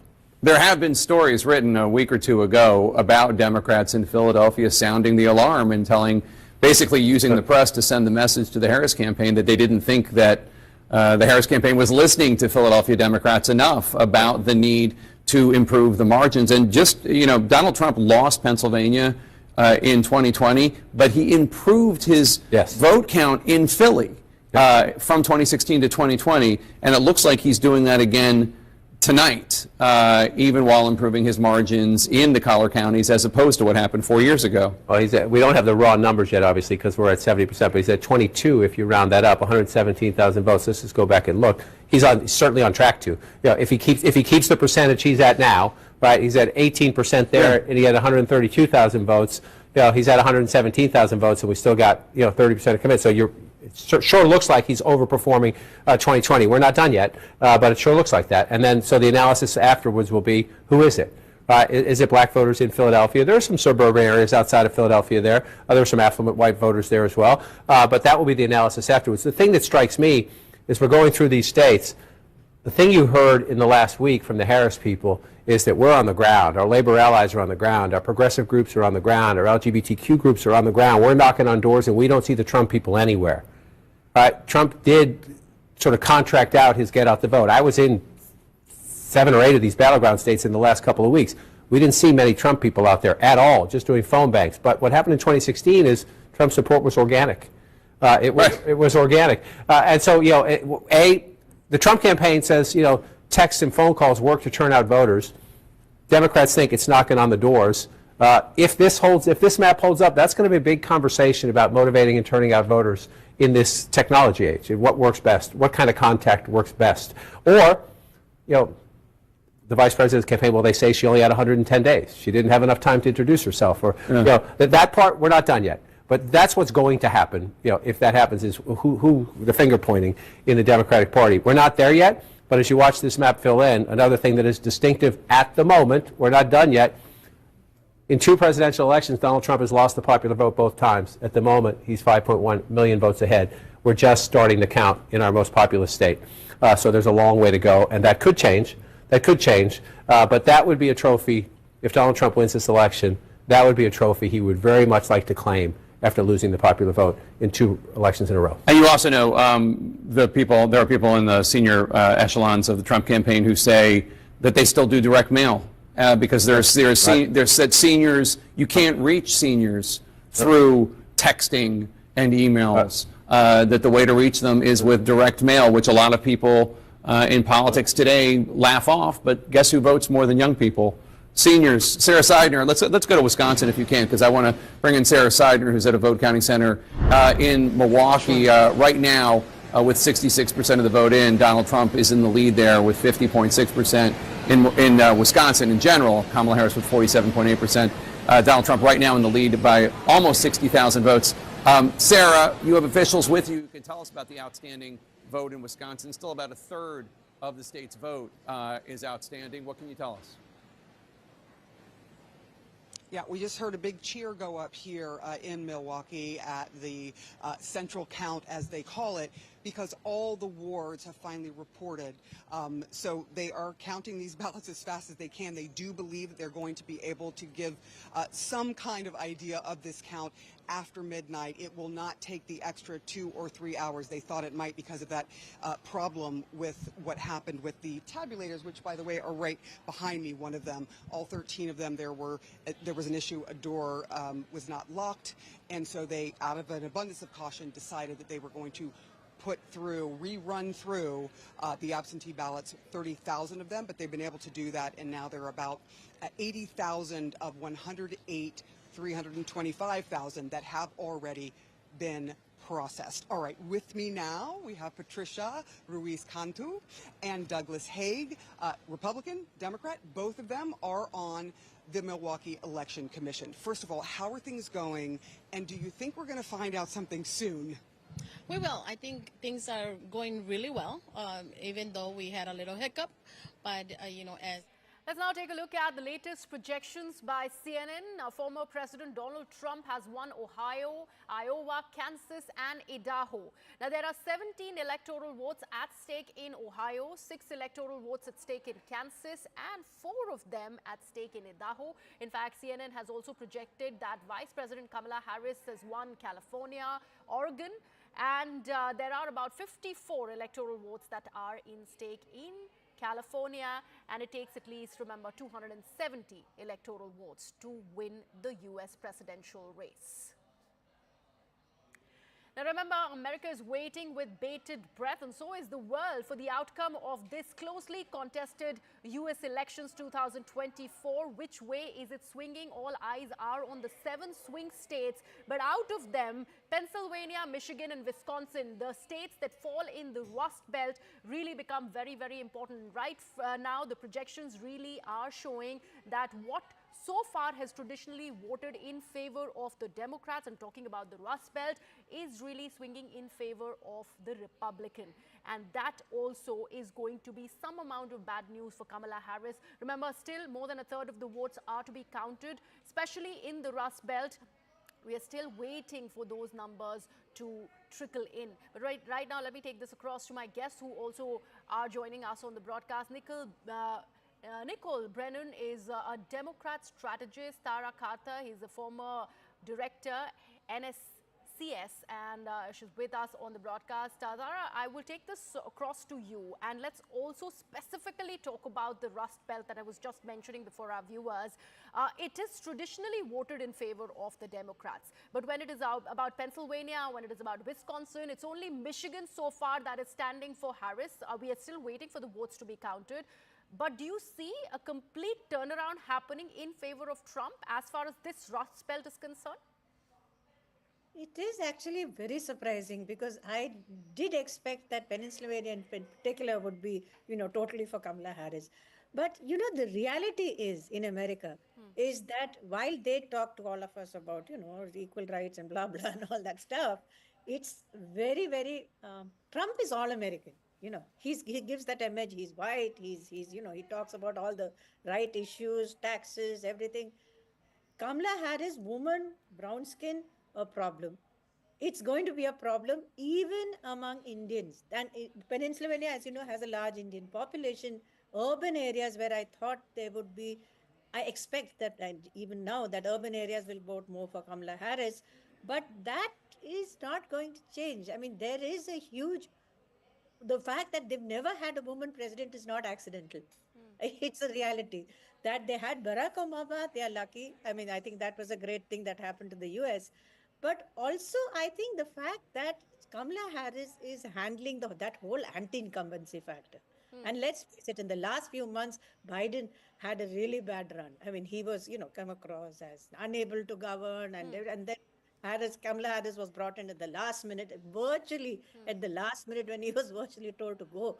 That's not the best thing for a VP. Generally has a problem with that, when you're walking in the shadow of, not that Biden was a bad president, but at the end, he was clearly unable to do the job. And a lot of people felt that Kamala Harris was just being pushed up front in a hurry. So I think all those states, And also, I'd like to say a lot of the younger Indian American crowd whom I've been talking to, they're all voting Trump. You know, because they see Trump as somebody who can deliver on what they want in terms of the business fraternity. He is very, very pro-business. You know, you see the fact that he's been backed by, David Mellon, for example. He's his largest backer. I mean, look at the causes that Mellon advocates. It's all, in terms of how you can make money and period. That's it. They don't care about climate change. They don't care about values. So this is actually working for the younger generation of Indians. Tara, thank you so much for sharing your views. I have Nicole Brenner also now with us, and it's interesting that we have this all-women panel at the moment. Nicole, would you agree with what Tara mentioned when it is about Kamala Harris probably being made the fall guy in front of Joe Biden, failing in the last leg of his presidential candidacy, which eventually he withdrew in favor of Kamala Harris? Do you think she's bearing the brunt of that? And how do you see her campaign so far, from how the projection really stands when compared to the former woman candidate from the Democrat Party, that is Hillary Clinton? Do you see any difference there, even if we take into account her race? Yeah, I mean, look, there's a lot of things to hit on here. Number one, we haven't called all the swing states. This is not over yet. Yes. And what the predictions was that this was going to be in the margin of errors or in the margin of error within the polls. And that's what we're seeing. The reason that these states haven't been called is because it is so close. I don't think anybody can deny that sexism, racism is an issue here. I don't think anybody can pretend that we are not seeing the gender gap that we see because of who she is.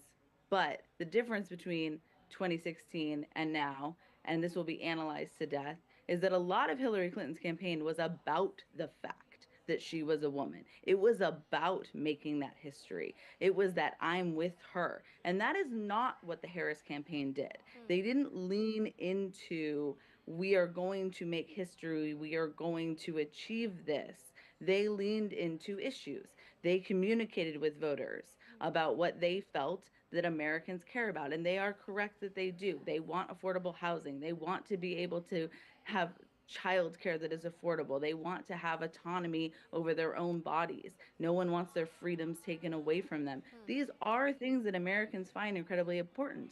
But as the other panelists mentioned so correctly, she is inextricably tied to the Biden administration. She's the sitting vice president of it. And if you want to say, this is how I'm going to be a leader differently, you have to very clearly articulate that to the American people. So she was tied to it in that way. And if they felt that they needed to put some really big barriers or walls up to show how that's going to be different, they needed to be a little stronger there. But look, if this doesn't go the Democrats' way in the long run, we are going to be Monday morning quarterbacking this all day long, and it's going to be on everything. How long was she in the race? Who did she pick? What was the message in this state? So there's going to be lots of finger pointing, but we're going to need to take a look at what demographics were we successful and not successful with, and why is that? Because the Democratic Party is at its core simply the inclusive party, the one that wants you to be able to live your life without the government interference, and the one that is there for the working people of the United States, the one that knows that a middle class exists when you have strong labor unions and you give people a fair shake at work in a safe environment so they can send their kids to a good public school, get an education, and take a vacation every once in a while. So we have to figure out why the American people don't see so clearly that that's what this party is about and are voting for a party that is giving them fear and saying that's who to blame and that's why your life is bad. All right, Nicole and Tara, thank you so much for sharing your views. Let me now take this across to CNN News 18's Zaka Jacob, who's standing by live from the Kamala Harris headquarters. Zaka, we had known earlier that there was a memo that was sent out by the campaign manager of Kamala Harris, and that memo really read that they're still waiting for the returns to trickle in. How is the mood really like? Is it somber there, or it's still waiting with bated breath? Well, it's certainly more somber now than it was a couple of hours ago. Excuse me. And I think that's on the back of what we're seeing. You've seen John King on the Magic Wall. You've seen the CNN projections. I think it's very clear now, at least in Georgia and in North Carolina, where a bulk of the vote has been counted already. I think in Georgia, more than 80% has been counted. In North Carolina, too, more than 80% has been counted. I think it looks highly unlikely that Trump will lose those two states from this point on. It is still possible, but it looks unlikely. So if he wins both Georgia... Been counting late in the night, and you're saying, hello, Detroit? Hello? Yeah. It's the way it is. But, you see the Secretary of State's there, Jim is there. Again, that's nothing nefarious. It's just inefficiency, to your point about that we live in the technological age.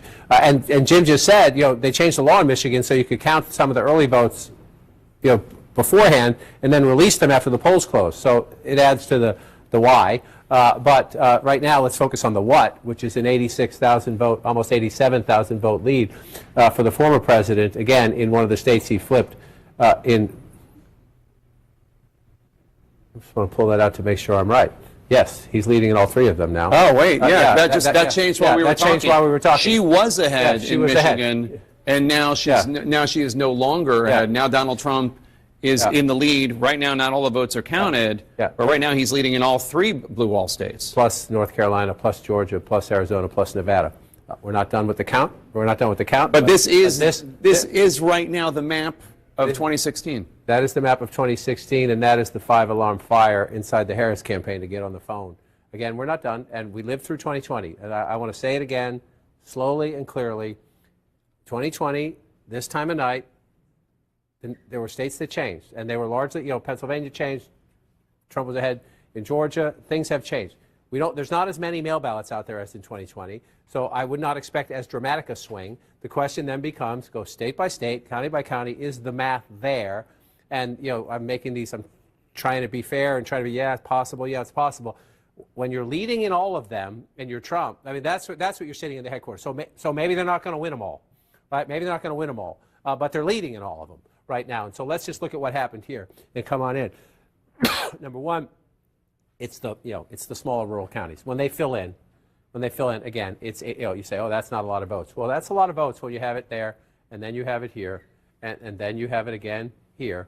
You're getting 500, 1,000, 2,000, 3,000 in all these little counties. 120 votes there. That's only 5% reporting. You say, oh, that's not much. It's a lot when you think you're going through a state and you have all these counties. And then the question is, so what are the Democratic margins, right?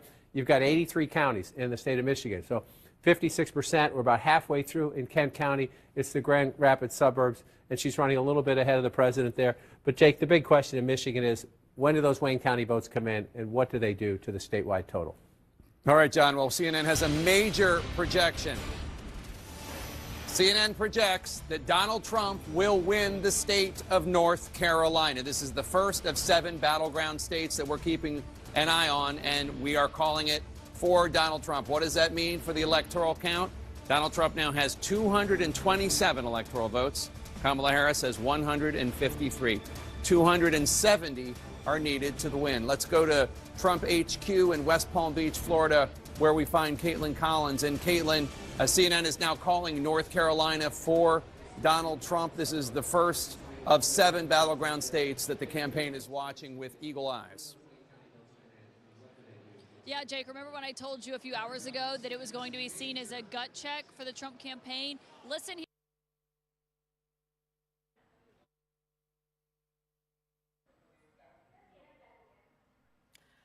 Oh, North Carolina going to Donald Trump. That's a big projection by CNN. That's the latest that we are learning. Remember, this is the Sun Belt that we are talking about and how it has traditionally voted in favor of the Republicans. But this one becomes an important aspect in this entire U.S. presidential race. Going to Trump, North Carolina, and that's an important part to victory for Donald Trump also. And we have to see how does the Harris camp really look at the projections that are coming in from the Sun Belt constituency. Remember, Kamala Harris was heavily banking on Pennsylvania, Wisconsin, and Michigan. So far, she just has the lead in Michigan, and that is an absolute bad news for Kamala Harris because that Rust Belt was an absolute must-win. The 3 important swing states, absolute must-win for Kamala Harris, but so far, she's trailing in 2 major key ones as far as Pennsylvania and Wisconsin is concerned. Let me, in fact, take this back to Nicole Brenner and Tara, who continue to be with with us on the broadcast. Nikhil, North Carolina absolutely going to Trump. How do you see this? I mean, look, the Democrats have not won North Carolina in the presidential since 2008 with Barack Obama.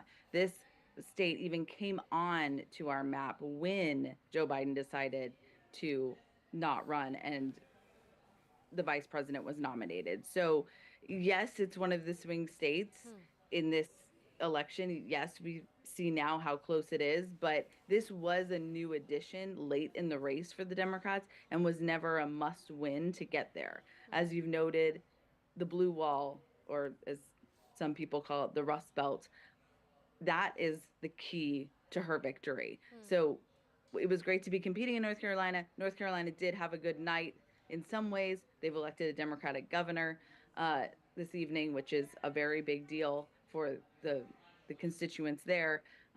But this was never a necessary state for her path to victory. And Tara, talking about the blue wall states, two of those still Kamala is seen trailing in that, and one of them is the one very, very big and huge state of Pennsylvania. Do you see that really swinging in favor of Democrats at all, since more than 1/3 of the votes are yet to be counted? Do you see really that happening? And if at all that really happens, can this be that closely contested elections as everybody was really projecting? Because remember, none of the pollsters have been able to call it yet. But right now, what the numbers really suggest as far as the electoral map is concerned, it says 227 in the red. Yeah, I mean, look. Sorry. Oh, sorry. Yes, Tara, please go ahead. I think it's like always they say, you can't be an astrologer in politics. It never takes place the way you want it. But to be frank, I'm not for Trump, so I'm hoping Kamala Harris picks up on this race. She could go ahead in Pennsylvania, because that is, well, I would expect it should, because it is a state where the causes which she's flagging seems to matter. But then it's, the whole, what shall I say? You've got Trump saying that climate change doesn't exist. I mean, how can you even say that? He's saying the most incredible things.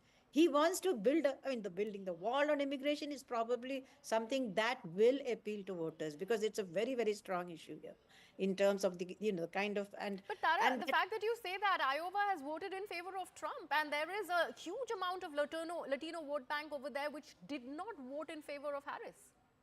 That's what I said. I said even Indians are voting in favor of Trump. They should not, right? By all logic, they should be for immigration, but they're not. So I think much of it is to do with the fact that, the economy, like everyone says, is the economy stupid? That's at the center of this debate. People want a better life. Like she said. That is not coming across in Kamala Harris' campaign. She's talking of, middle class, which is very important. She's talking of bringing them up. But he's saying front and center, we have to make America rich again. I'll tell you how to get rich. That is his central message. I mean, it's not in so many words, but that's pretty much what he's saying. So I think that and plus, of course, foreign policy doesn't come into these polls at all. Yes. Nobody cares. So it's all about, like we said, jobs and so on and so forth. I don't think even climate, anybody cares. It's not even an issue here. But taxes, yes. Education, yes. Housing, affordable housing, all that is, Trump is tick boxing in very unreal, some of them. I mean, if you look at the Trumpometer which someone has put up, he hasn't kept most of his promises in all these areas, but he still wins. So even if you look at the businesses, after that huge violence which happened, and everybody condemned all that, all those guys have gone back to Trump. So it's finally, like they say, it's about the money, honey. It's who's going to put money in whose pockets. Interesting point, Tara. Thank you so much. And also, Nikhil, I'd request you to stay on with us. Let's go back to CNN's live broadcast and see what are the latest projections really showing, because CNN recently has just called North Carolina going in favor of the Republicans, Donald Trump. Of illegal immigrants north is now being felt as an issue, not just on the border, but in northern states as well. Yeah, and Jake, I'm going to be interested to figure out and to find out, once we get all the details, how much success the Trump campaign had in increasing their share of the mail vote. They worked really hard at that. Yeah, very interesting. Let's bring you a key race alert and get you up to speed on where we are in all the states that we have not called. In battleground Pennsylvania, Donald Trump with 51.3%, Kamala Harris 47.6%. Donald Trump more than 212,000 votes ahead with 82% of the estimated vote in from the great Commonwealth of Pennsylvania. In battleground Michigan, Donald Trump in the lead, 51.2%, Kamala Harris at 47%, Donald Trump at 98,014 votes ahead of Kamala Harris with 41% of the estimated vote in from Michigan. In battleground Wisconsin, Donald Trump in the lead, 50.7% to Harris's 47.7%. Donald Trump with a 68,000 plus vote lead over Harris with 71% of the estimated vote in from the Badger State. In battleground Georgia, Donald Trump up 50.8% to Harris's 48.3%. Donald Trump with 128,582 more votes than Kamala Harris, with 92% of the estimated vote counted in the state of Georgia. In the state of Arizona, another battleground, Donald Trump in the lead there, 49.8% to Harris's 49.3%. Donald Trump with a 7,588 vote lead over Kamala Harris. That's with more than half, 52% of the estimated vote in. In Nevada, Donald Trump in the lead, 73%. Kamala Harris with 26.2%. Donald Trump with a 10,985 vote lead over Harris. That's with only 2% of the vote in from from Nevada, only 2%. Boris Sanchez now has some new projections in the fight for control of the U.S. Senate. Jake, a major moment for Republicans. They have just flipped. They are expected to flip their second Democratic seat of the night, this one coming in Ohio. There, Republican Bernie Moreno defeating incumbent Democrat Sherrod Brown. Moreno, the owner of some luxury car dealerships who invested early in blockchain technology, fought to attach Brown to the Biden administration more broadly, specifically on issues like immigration. Sherrod Brown, a populist who had survived some difficult tests in his state before, cannot overcome the political headwinds he is facing. Donald Trump has now won Ohio 3 elections in a row, and it's simply too much for the incumbent Democrat to overcome. So we are projecting that Bernie Moreno is your new junior senator from the Buckeye State. Meantime, 4 Democratic holds. The first one, a historic one in New Jersey. There, Congressman Andy Kim is set to become the first Korean American ever to serve in the U.S. Senate. He defeats real estate tycoon Curtis Bashaw. Meantime, in Virginia, there, incumbent Democratic Senator Tim Kaine, a former vice presidential candidate, he's projected to defeat Hung Kao, a former Navy captain. Another Democratic hold to tell you about this, Martin Heinrich, the incumbent senator there, seeking his 3rd term. He defeats Nella Dominici, whose father was the last Republican senator elected in New Mexico some 20 years ago. Another Democratic hold to project for you, this one coming in the state of Washington. There, Democratic incumbent Senator Maria Cantwell wins her 5th term as she defeats Raul Garcia, an ER doctor. Now, what does that pickup in Ohio mean for the magic number? We started out the night with Republicans needing to pick up 2 Democratic seats to take control of the chamber. With West Virginia and Ohio, they have hit 2, and now they're seeking to pad those numbers. Currently, as we speak, Republicans are leading in 4 seats currently held by Democrats. Let's get you an update on where those are right now with some key race alerts. These are live results coming into CNN. We start with the state of Wisconsin. There, the CEO of California-based SunWest Bank, Eric Hovde, is 29,000 votes ahead of Democratic incumbent Senator Tammy Baldwin, who's seeking her 3rd term in office, 70% of the vote. And we just got an update. The lead pretty much the same in Wisconsin for Hovde. In Pennsylvania, this has been going back and forth all night, but right now, the former CEO of one of the largest hedge funds in the world, Dave McCormick, currently leads incumbent Democratic Senator Bob Casey by about 120,000 votes. Still a very close race. This one also a very expensive one. 81% of the vote in the Commonwealth of Pennsylvania. Now, a key race alert from the state of Michigan. This one has been close all night as well. Former Republican Congressman Mike Rogers currently leading current Democratic Congresswoman Alyssa Slotkin, 48,000 votes. Rogers ahead of Slotkin, 40% of the vote in the Wolverine state. So let's take a look at the balance of power in the U.S. Senate, the raw numbers. What does this mean? Democrats hold 40 seats. Republicans, with those 2 pickups, hold 49, 11 seats remaining to be determined. Jake, obviously you need 51 for control of the chamber. All right, Boris, thanks so much. And CNN can make a projection. CNN projects that Washington State, as expected, will go to Kamala Harris. Washington State, with its 12 electoral votes, to the Democrat, Vice President Kamala Harris. Let's look at the electoral map right now. Donald Trump has 227 electoral votes. Kamala Harris has 165 electoral votes. 270 are needed to win. We are waiting for more votes in the big three blue wall battlegrounds of Pennsylvania and Michigan and Wisconsin that both campaigns are watching very closely right now. A total of 6 top battlegrounds remain undecided as we get later into this election night. Stay right here for the next big rollout of votes. Right now, we're going to squeeze in a quick break. Stay with us. So that's the latest projection by CNN. Washington state goes to the Democrats. It's a win for Kamala Harris from there. That's traditionally voted for the Democrats. Keeping an eye on the latest projections at the moment. But right now, going into a very short break.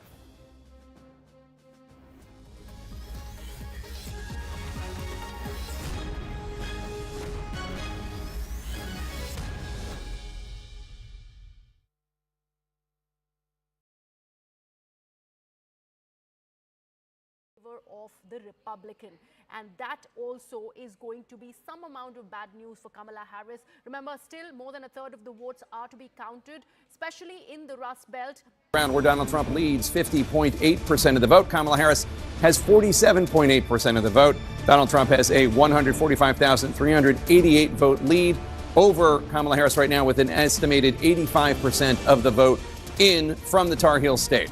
In battleground Michigan, Kamala Harris in the lead. She has 51.3% of the vote. Donald Trump has 46.9%. Kamala Harris is 74,838 votes ahead of Donald Trump, but that's less than a third of the vote counted there. 30% of the estimated vote in from the state of Michigan. In the Commonwealth of Virginia, Kamala Harris in the lead there still, but narrowly so. 50.1% of the vote. Donald Trump has 48% of the vote. Kamala Harris with a 73,375 vote lead. That is with 78% of the estimated vote in from the Commonwealth of Virginia. In New Mexico, Harris leads there too, 52.6% of the vote. Donald Trump with 45.5% of the vote. That is with an estimated 69% of the vote in. Harris with a roughly 43,000 vote lead. Let's go now to Abby Phillip, who is at Harris campaign headquarters in Washington, D.C., at the campus of Howard University. Abby, what are you hearing from the Harris campaign, if anything? Yeah, Jake, we actually just got a pretty significant update from the Harris campaign campaign manager, Jen O'Malley Dillon, who sent out a memo to her staff tonight laying out what they see ahead in the coming days and hours, and my colleague Jeff Zeleny is here with me. The memo essentially says, Jake, that the returns are coming in slowly. They still see their path, but that path is largely going to be through the blue wall, as Jeff and I were just discussing. The key point that Jen O'Malley Dillon is making is that this is a close race. This is the close race that they have been expecting. She says to her staff, we are built for this. Let's finish the night out. We will see you tomorrow. They are not expecting this to be wrapped up tonight. They are not, because the margins are so small. And just reading from that memo, should we have known all along our clearest path to 270 was through the blue wall states. And again, they point out the cities we were talking about, Milwaukee, Detroit, and of course Philadelphia. Abby, a central question hanging over all of this, and indeed the crowd here waiting behind us, is Vice President Harris going to address the crowd? That is a possibility. We will see in the coming days as we hear some helicopters overhead here. We will see. But the bottom line is they know this is a close race. This is going to be not resolved tonight in their eyes. Yeah, Jeff, this is a critical moment, I think, for the Harris campaign to show where they get to 270. And Jake, it looks like they are not foreclosing really on anything in the map right now that is not called. They're still waiting for the polls to close in parts of the Sun Belt, for those results to come trickling in. But again, it's the blue wall again. It is it's Pennsylvania, it is Wisconsin, and it is Michigan, where the best chances are for Harris to get to that.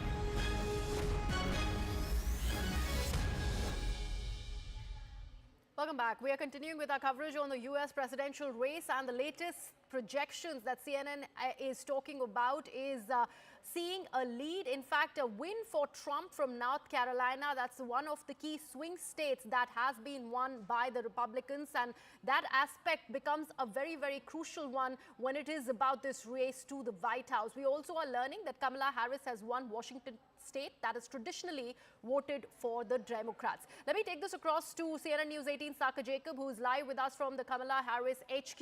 Saka, North Carolina voting in favor of Donald Trump. How do you see things really going on from here, as this is one of the first key swing state that is going in favor of the Republicans? Well, first of all, the mood here at the Howard College, which is Kamala Harris's alma mater, has been quite somber for the last couple of hours or so. And I think that's because there is now a sinking feeling that Kamala Harris's campaign might be meeting with a reality check.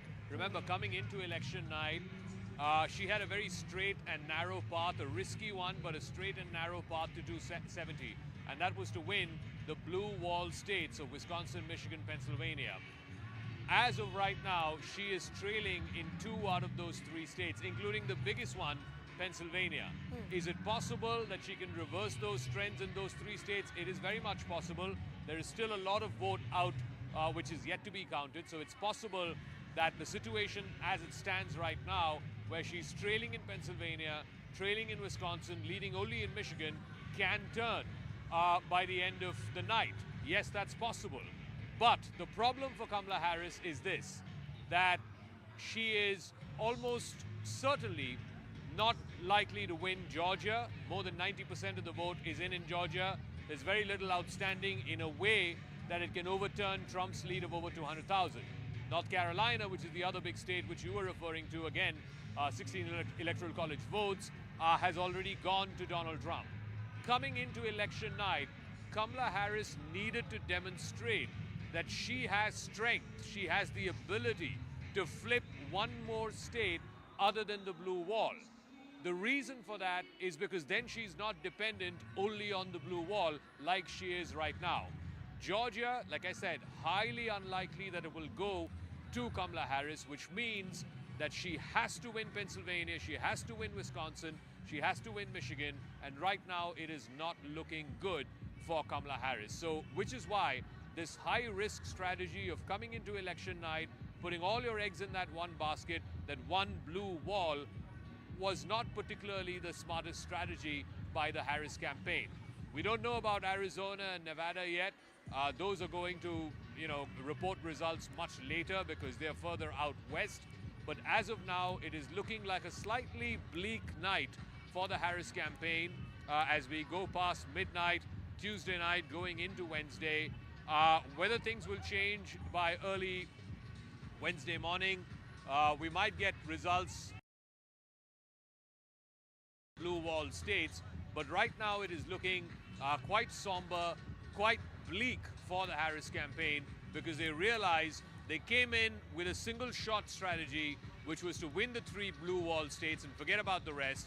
But right now it is looking very difficult that Harris might be able to win all 3 of the blue wall states, which are a must win for her, which is why I think they need to go back to the drawing board and look at this whole strategy, because it's all about momentum. It's all about creating the perception that your candidate is the one who is on the winning side. And if you create that perception, that can't be just restricted to a certain set of states in the north or a certain set of states in the south, which is why you look at the 2020 result, Biden won 3 states in the north and 3 states in the south. So it was a big deal that he managed to flip 6 out of 7 battleground states. Today, Kamala Harris, if she's lucky, might win 1 or 2 out of the 7 battleground states. And that is, in effect, where she may have lost this election, or at least is likely to lose this election.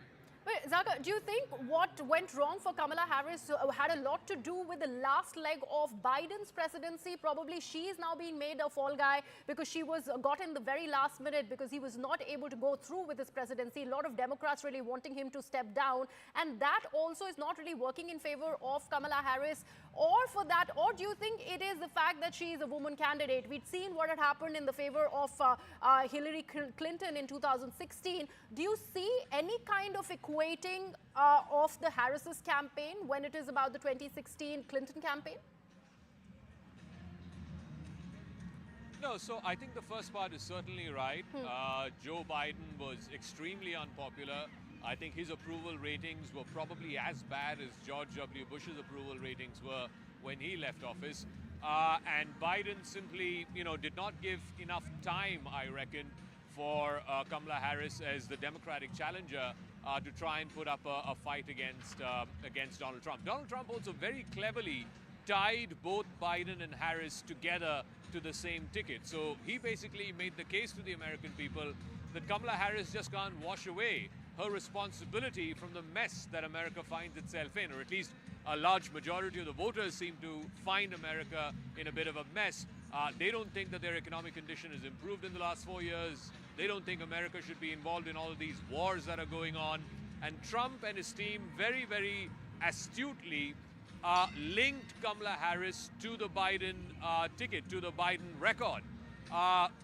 Everybody knows in the US and the way the US system is, the vice president has very little role compared to what the president does. Unfortunately for Kamala Harris, she was caught in this whole difficult situation where on the one hand, she didn't want Biden's sort of tarnished legacy record on herself, and yet at the same time, she couldn't be seen as completely distancing herself. That would have been seen as completely, dropping Biden like a hot potato, which she could have ill afforded to, because at the end of the day, she only became the Democratic nominee because Biden dropped out. Yes. And, in competitive politics, nominees usually do not drop out. Biden did so. He was maybe forced to do so after the CNN debate, after his performance, which was completely off the park. It just didn't measure up to the standard required. As we are hearing a new sort of wave here of the crowd, I guess it's one of the states being projected for Kamala Harris. It's Kamala Harris winning Virginia, Zaka. That's what we are learning. That's the latest projection by CNN, as Kamala Harris has in fact won Virginia. That's an important update that we are getting there, Zaka. And I guess the noise is because we are on the border of Virginia. We're in Washington, D.C. This is the tri-state area. It's Washington, D.C., Maryland, and Virginia. Virginia was a blue state. In fact, all the way from Hillary Clinton, and then Biden won it by a big margin, I think about 10 percentage points last time around. I don't know the margin by which CNN is projecting Kamala Harris will win Virginia, but the very fact that Virginia was in play for some time this evening is in itself, I think, a testament to the fact that Trump is more popular than the media would admit, or pollsters would be able to find out, or for that matter, his supporters themselves would admit to other people, including to pollsters. So I think the fact that Trump, this is his third presidential campaign, this is his third presidential bid. He spoke to reporters earlier this morning after casting his vote, and he said this was perhaps the most successful campaign that he ran. And if he wins tonight, and he looks poised to win tonight, then he would get a second term at the White House. And many say, second term is all about defining your legacy. It's the history-setting term. And Trump, from whatever we've seen of whatever he has outlined, wants to do a complete overhaul of the government machinery. I don't want to get ahead of myself. I know that the blue wall states are still very much in play. It is very much possible that we wake up tomorrow morning and realize, because a lot of these urban centers in Philadelphia, in Milwaukee and Madison in Wisconsin, in Detroit, in Michigan, in Grand Rapids in Michigan, are all still having a lot of outstanding vote. So it's entirely possible we wake up in the morning and realize that all of these three states have been won by Kamala Harris. But is that probable? Is that likely? I don't see that happening, given what we've seen in Georgia, given what we've seen in North Carolina, and given what we're seeing right now in both Pennsylvania and in Wisconsin, where two big blue battleground states where Kamala Harris, it's a must-win for her. Yes. She's trailing Trump in both of those states right now. Right, Zaka, thank you so much for that update. But right now, some amount of good news that's coming in for Camp Harris, and that is she winning Virginia and also Hawaii. And in fact, in Virginia, she in fact has won by a margin of over 2 lakh votes. An important update there. While we take a look at all of that, let's also take a look at what CNN is further projecting as far as these U.S. polls are concerned. Go there. 2024. So that's the one, it's just a dramatic change when you come here. And so Donald Trump is remaking the map again at the moment. And the question is there any way for Harris to come back? Again, we've given Donald Trump North Carolina.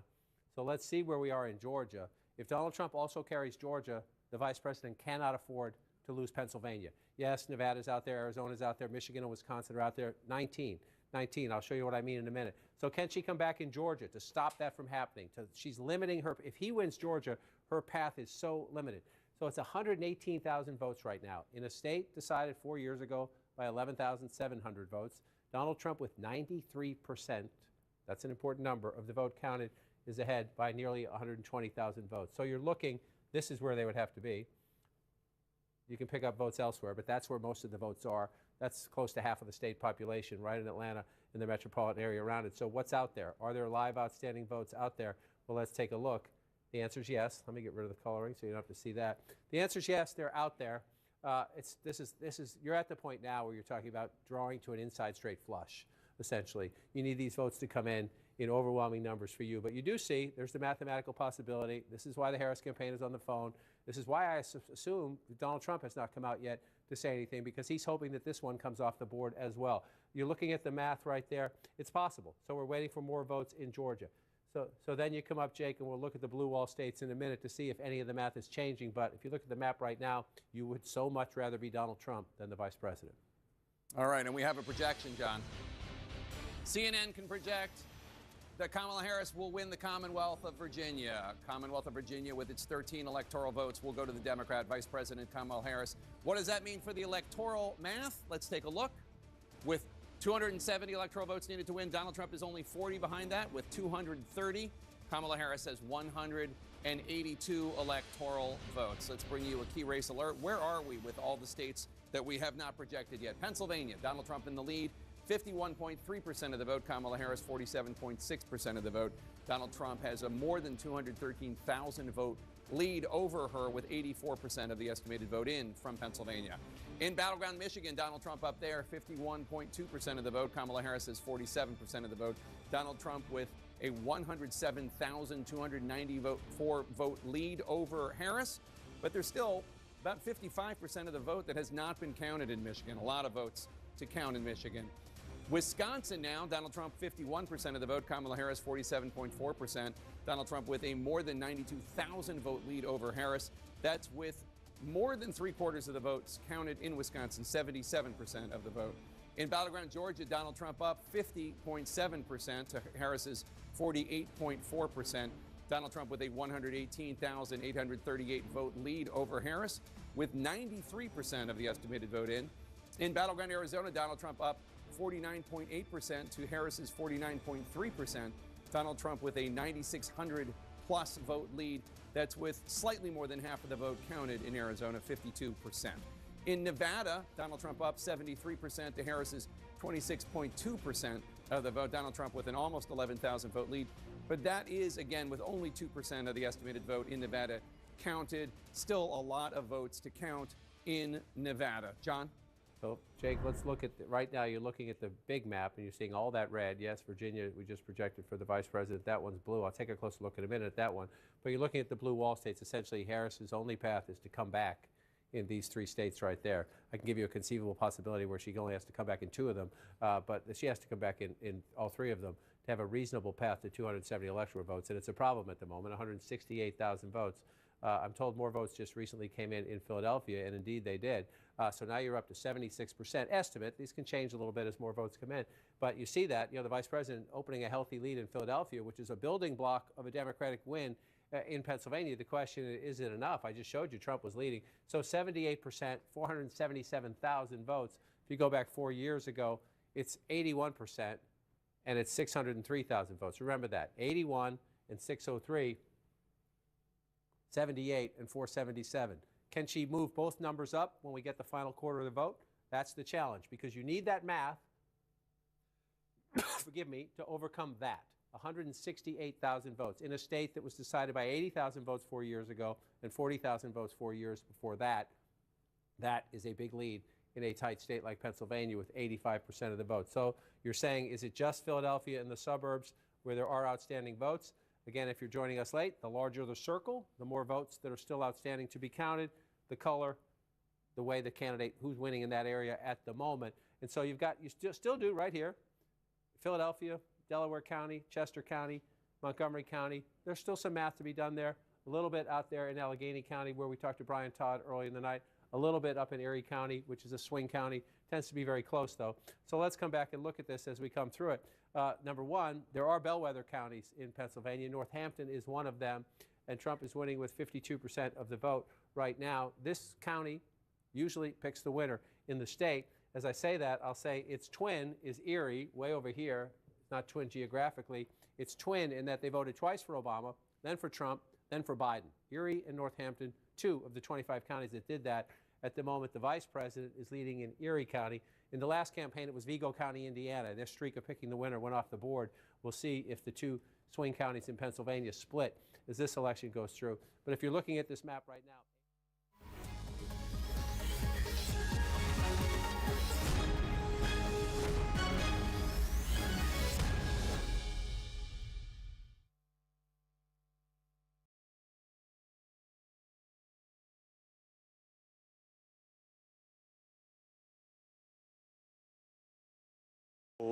of absentee ballots outstanding, but the final outstanding votes in Detroit, big part of Wayne County. So when that truck comes through the door, they begin to tabulate those. That gets us to the point where they're going to have, in effect, all the votes they need to count and get to that point where they're going to be ready to report those final figures. We were told it could be in the next few minutes. We'll be watching. We'll report back when it happens. But that could be the point when you get that big batch reported publicly. All right, Jim Sciutto in Detroit, Wayne County. And you were noting that we don't have Wayne County to the granular level, that we can't see Dearborn and other places where there were a lot of uncommitted votes during the Democratic primary. But just to remind our viewers, during the Democratic primaries, as a protest of President Biden's support for the Netanyahu government of Israel and its war on Hamas in Gaza, 100,000 Democrats voted uncommitted, presumably most of them as a protest vote against Biden for that issue. Yes, absolutely. And most of them were located here in Wayne County. Again, you have Detroit, progressive city, but also Hamtramck and Dearborn, just to the north and to the west. Large pockets, Arab American communities there that are very angry at the White House. And then the next one, you come out here, again, this is Washtenaw County, where I've been 4 times, maybe 5 times, no 4, in this election, to go to the University of Michigan and talk to people out there. And again, we're at 71% right now, so the numbers can change, but she's at 66%. This is Ann Arbor, University of Michigan. Again, you have a big college campus. It tends to be a very liberal pocket, progressive pocket. You're saying, wow, 65% of the vote, 66 if you round up, that's great. Oh, my God. 73%. And the math, 157,000. To 103. Well, again, we got 30% of the votes still to come in, and maybe the percentages change as well. Maybe all the votes that are out are from the campus, and and it juices up the number a little bit. But if you're looking at that now, you're underperforming the President of the United States, and Donald Trump's at 32% and 26%. That's I mean, if that gap holds, and if his improvement like that holds, I'm sorry, go ahead. That's a big deal, though. Well, I was just going to say, one of the things you hear from the Arab American and Muslim American community in places like Michigan is not that they were going to vote for Donald Trump, but they either were not going to vote or they were going to vote for Jill Stein or Cornel West. I'm not sure if Cornel West is on the ballot in Michigan, but these numbers don't add up to 100 here. So I'm guessing that there is a better than, my guess would be, educated guess would be, there's going to be a better than average showing for Jill Stein in Michigan than in other states. Right, and she worked it hard. She was out there quite a bit. Every trip I was out there, you saw activity. Either she was in the state or had just been in the state. Yeah. So just to explain it. Now, one of the other things I heard about people talking about Michigan is everybody in the media, all you talk about is the Arab American, Muslim American vote, but really the issue in terms of a big sizable, bigger chunk of votes is white working class voters, union voters, because the 16%. So, but that if he's even above 30, right? Anything he's above 30 is an improvement for him. And so we can't see it all on this map. We have to get more granular. But Detroit, is he doing better? Is Trump doing better with the black vote? Or where is overall turnout maybe down a little bit from 2020? That's a big question, too. And then here, you have Hamtramck and you have Dearborn. They're not on the map, but they're right here. Those are two very important pockets of Arab American voters that were 200,000 plus voted for Joe Biden 4 years ago. We don't know. We don't have that granular detail just yet, but that was one of the big questions in the campaign. Spent a lot of time on my trips at Wayne State campus, younger voters, a lot of Arab and Muslim students at Wayne State, and a lot of young progressive students at Wayne State. Did they lose the youth vote there? A lot of the questions. Now, I'm raising questions that we'll answer in more detail tomorrow and next week and the week after that when we have final results. But if you're 158,000 votes ahead, only halfway in Michigan, I mean, I hate to say it, but like you're looking at this and like that's the best of the three blue wall states. Let's go to Wayne County right now. Let's go to Detroit where we find Jim Sciutto, who has an update on the vote count there. Jim? Jake, there have been a lot of questions and some consternation as to why we haven't seen more data from Wayne County yet. And I just spoke with the Secretary of State, Jocelyn Benson, and we believe we have the answer here. I asked her quite specifically, and she said the reason is that Wayne County, in part, given all the scrutiny on this county as it impacts the outcome of the election in this state, is not reporting partial results. It's waiting until it has either all or the vast majority of those results in before it, in effect, gives that batch and makes it public. And I just want to highlight one point that's going to happen in the next hour, perhaps even the next few minutes. A nondescript U-Haul van is going to drive in one of these doors behind me here with the last remaining outstanding absentee ballots in Detroit, part of Wayne County, about 4,000 we expect. That's the final batch, not just, we are told, of absentee ballots outstanding, but the final outstanding votes in Detroit, big part of Wayne County. So when that truck comes through the door, they begin to tabulate those. That gets us to the point where they're going to have, in effect, all the votes they need to count and get to that point where they're going to be ready to report those final figures. We were told it could be in the next few minutes. We'll be watching. We'll report back when it happens. But that could be the point when you get that big batch reported publicly. All right, Jim Sciutto in Detroit, Wayne County. And you were noting that we don't have Wayne County to the granular level, that we can't see Dearborn and other places where there were a lot of uncommitted votes during the Democratic primary. But just to remind our viewers, during the Democratic primaries, as a protest of President Biden's support for the Netanyahu government of Israel and its war on Hamas in Gaza, 100,000 Democrats voted uncommitted, and we presumably most of them as a protest vote against Biden for that issue. Yes, absolutely, and most of them were located here in Wayne County. Again, you have Detroit, progressive city, but also Hamtramck and Dearborn, just to the north and to the west. Large pockets, Arab American communities there that are very angry at the White House. And then the next one, you come out here again. This is Washtenaw County, where I've been 4 times, maybe 5 times, no 4, in this election to go to the University of Michigan and talk to people out there. And again, we're at 71% right now, so the numbers can change, but she's at 66%. This is Ann Arbor, University of Michigan. Again, you have a big college campus. It tends to be a very liberal pocket, progressive pocket. You're saying, wow, 65% of the vote, 66 if you round up, that's great. Oh my God. 73%. And the math, 157,000. To 103. Well, again, we got 30% of the votes still to come in, and maybe the percentages change as well. Maybe all the votes that are out are from the campus, and and it juices up the number a little bit. But if you're looking at that now, you're underperforming the President of the United States. 2% and 26%.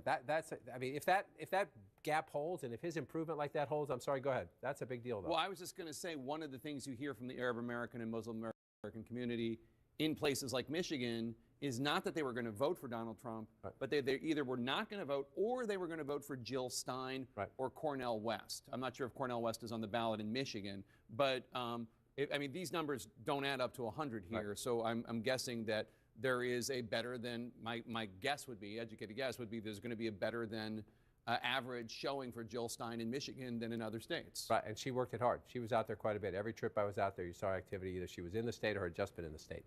Yeah.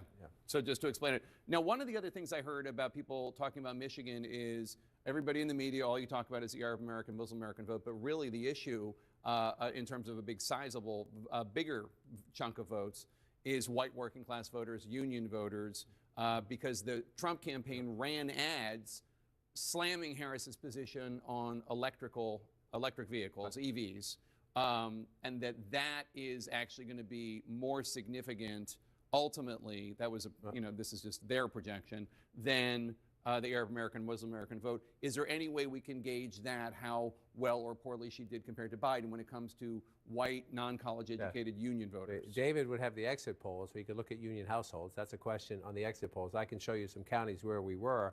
3 times I went out there to talk to union auto worker groups, and I want to just say this up front. There are more automobile manufacturing jobs in the United States today than at any point during the Trump presidency. I repeat, there are more auto manufacturing jobs in the United States today than at any point in the Trump presidency. However, the EV debate is a debate. Stellantis just laid off 1,100 people, right? And in part because they say they have electric vehicles sitting on the lot. The union says that's BS. It's corporate greed. They're not keeping their word. But this is a conversation. Are they going too fast? At a minimum, are they going too fast? There are some auto workers who say, why are you forcing this on us? There are others saying the infrastructure is not in place. Culturally, people aren't ready for them. Why are you going so fast? So one of the places you'll find that is right here in Macomb County. We met Joseph Knowles, just laid off from Stellantis, a black union auto worker. No one in his family had ever voted Republican for president. He was voting for Donald Trump. He said everybody in his family was mad at him. This is where you find them right here. Bill Govier is another Ford worker in Macomb County who wanted to vote for Robert F. Kennedy Jr. When he dropped out and backed Trump, Bill Govier said, that's great. I love them both. And he voted for Trump a 3rd time. So some of them have been in Trump's camp, like a Bill Govier. Joseph Knowles is a +1, voted Democrat all his life, right? So there, Macomb County, we got a long way to go here, 36%.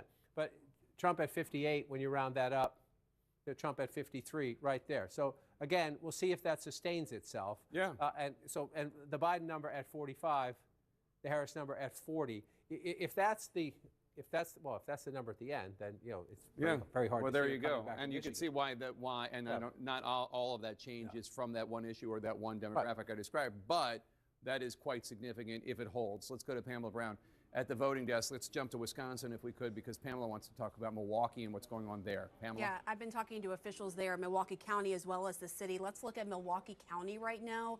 A large portion of the vote that remains is from Milwaukee City itself. This is the largest county. This is the largest city in Wisconsin.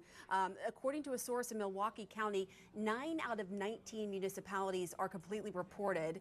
And the source also says that the county clerk there expects all results from Milwaukee County to be reported between 2 and 4 a.m. tonight, Central Time. So these results coming in overnight there from Milwaukee County. That is the expectation. Now, let's dive in here to the Milwaukee City. I just spoke to an official there. Milwaukee City has 27,724 mail-in ballots left to be counted so far. In addition, officials are still waiting for results from 4 wards still, and those would be the day of votes. So from election day. So there's still quite a bit to go to count tonight there in Milwaukee City.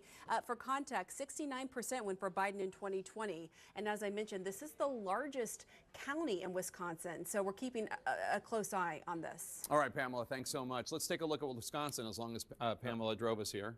So a critical point she makes, 4 wards in the city of Milwaukee still haven't reported their election day votes. And again, anecdotally, just texting people out in the state, they said turnout was good. They weren't saying great or gangbusters, they were saying good. So you wait. But again, so we're waiting for the city.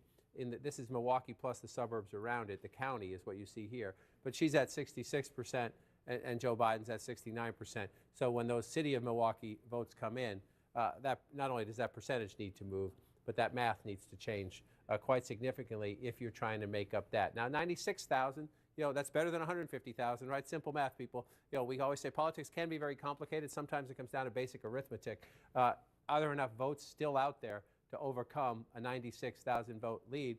And so if Pam says 4 big wards are still out in Milwaukee City and there's a little bit more in Milwaukee County, the answer is maybe, right? Again, you're getting to the point where you're drawing to an inside straight flush, but maybe. So then you look around in other Democratic areas, and again, Eau Claire, she's getting 55% of the vote. I just want to compare that She's a little, Same thing, that's okay, yeah. a little better maybe, but it's not a ton of. It's just not a ton of people there. Then you come down to La Crosse. You're looking at the blue areas, and you're saying, is there anything? Not much left, right?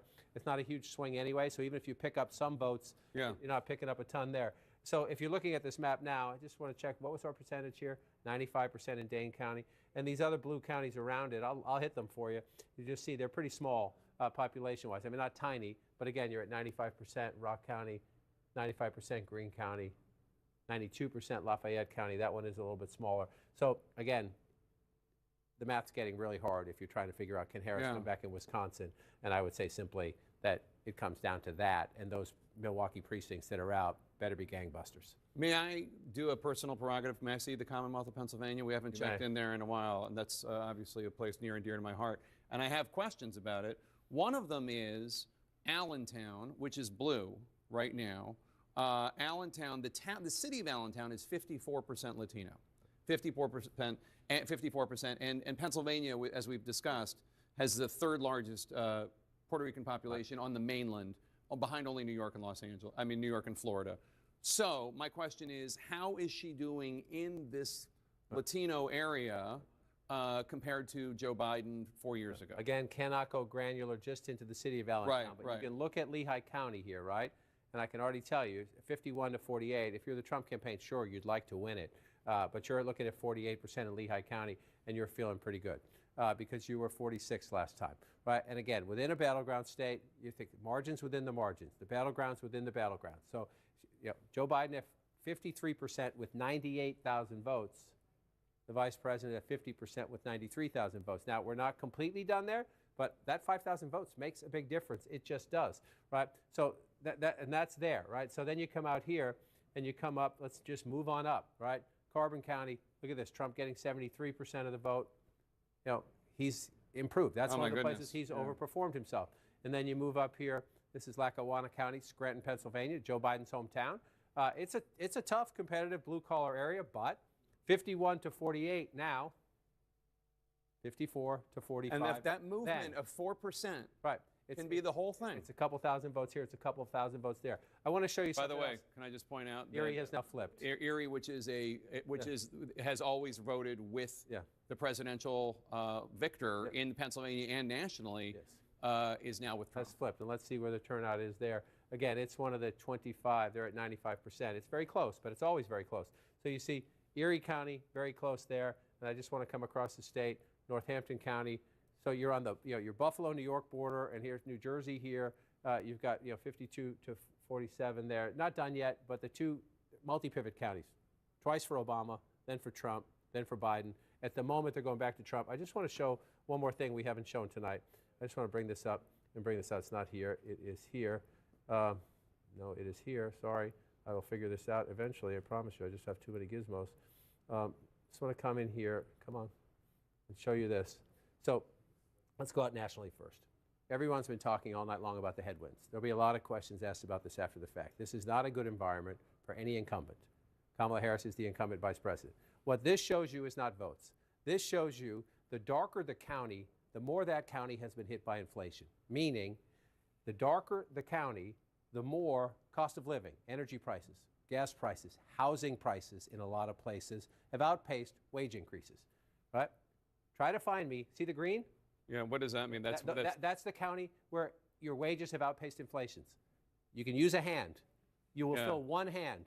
In the more than 4,000 counties and townships in the United States, you use one hand to fill out the counties where wages have outpaced inflation. So can I make two observations? So I just want to come back into your comment. Oh my goodness, look I at want that. to come back to your comment. The darker the county, the more punishing, the more inflation has outpaced your wages, your cost of living. And just look. I mean, the fact that she's doing as well in the suburbs is a testament to the Democratic strength there. But you see in these other places, it's just, that was the headwind. And that came up. I can tell you I was on the road for 15 months, and that came up from the first trip to the last trip, even for people voting for Harris. Even for people gladly and proudly voting for Harris, we're saying it still sucks when I go to the grocery store. Yeah, and that's also why, the right track, wrong track numbers are 75% wrong track, 25, but the election's not 75%, 25, because there are people who think it's wrong track, but they're still going to vote for the Democrat. Yet, this is difficult to fight against if you're the incumbent. That's North Carolina. especially you're trying to win back. Look at all the dark colors in Arizona and Nevada. Oh, it gets worse as you go west. That's what I was going to say. Then you're in Georgia. Look, this is the Atlanta suburbs, right? If she loses just a little tiny bit, right? And look down here. These are working class people, right? And then you're absolutely right. Then you come out here and you look at in Arizona. That's Maricopa County. That's the largest county. Up here is usually Democratic area. He's winning Maricopa County. He is at the, well, that's just the, let's see. Let's come up there. It's close. That one's close still at half and half as you bring that out. And then you come here. This to me, of all the visits, you want to talk a place that still has the COVID body bruise because unemployment hit 30%, twice the national average. Tourism. And then the cost of living. I mean, look at it right there where, again, the darker the county, the more, and out here it's housing more than anything. Housing in Vegas, a lot of people rent. There's not a lot of land to build new houses, so the rents go up. And once the COVID moratorium on rent increases went up, rents went up through the chutes, and a lot of the working class people out there complaining about that. So I wasn't done with Pennsylvania, well, we'll go back but hold on, Pamela, because Pamela. No, go to Pennsylvania because Pamela's. I'm gonna throw it to Pamela. She has some information on Georgia, if you could. There you go, Pamela. What do you got for us in Georgia? This is important information in Georgia. I'm getting from Gabriel Sterling, the top election official there. The margin right now in Georgia is 118,000 votes. Right, 100,000 votes are outstanding right now. This is what I'm being told from Gabriel Sterling. Now, he says the split will go marginally for Harris. So let's break down what we know about where some of that outstanding vote is. Chatham, 40,000 outstanding, I'm told. This is a county that went to Biden in 2020. Carroll, outstanding, 18,000. This is a county that went to Trump in 2020. And then you have the blue counties of DeKalb and Fulton. DeKalb has 3,000 outstanding ballots. Fulton has 2,000 outstanding ballots. Again, just to recap, tight margin, 118,000, 100,000 votes still out in Georgia. And Gabriel Sterling says it's the split coming from that will be marginally, his prediction is for Harris. But this is what the data coming in is showing right now. Back to you. John, do you have any questions for Pamela? You say the total outstanding votes is 100,000? He said 100,000 votes out. Yep.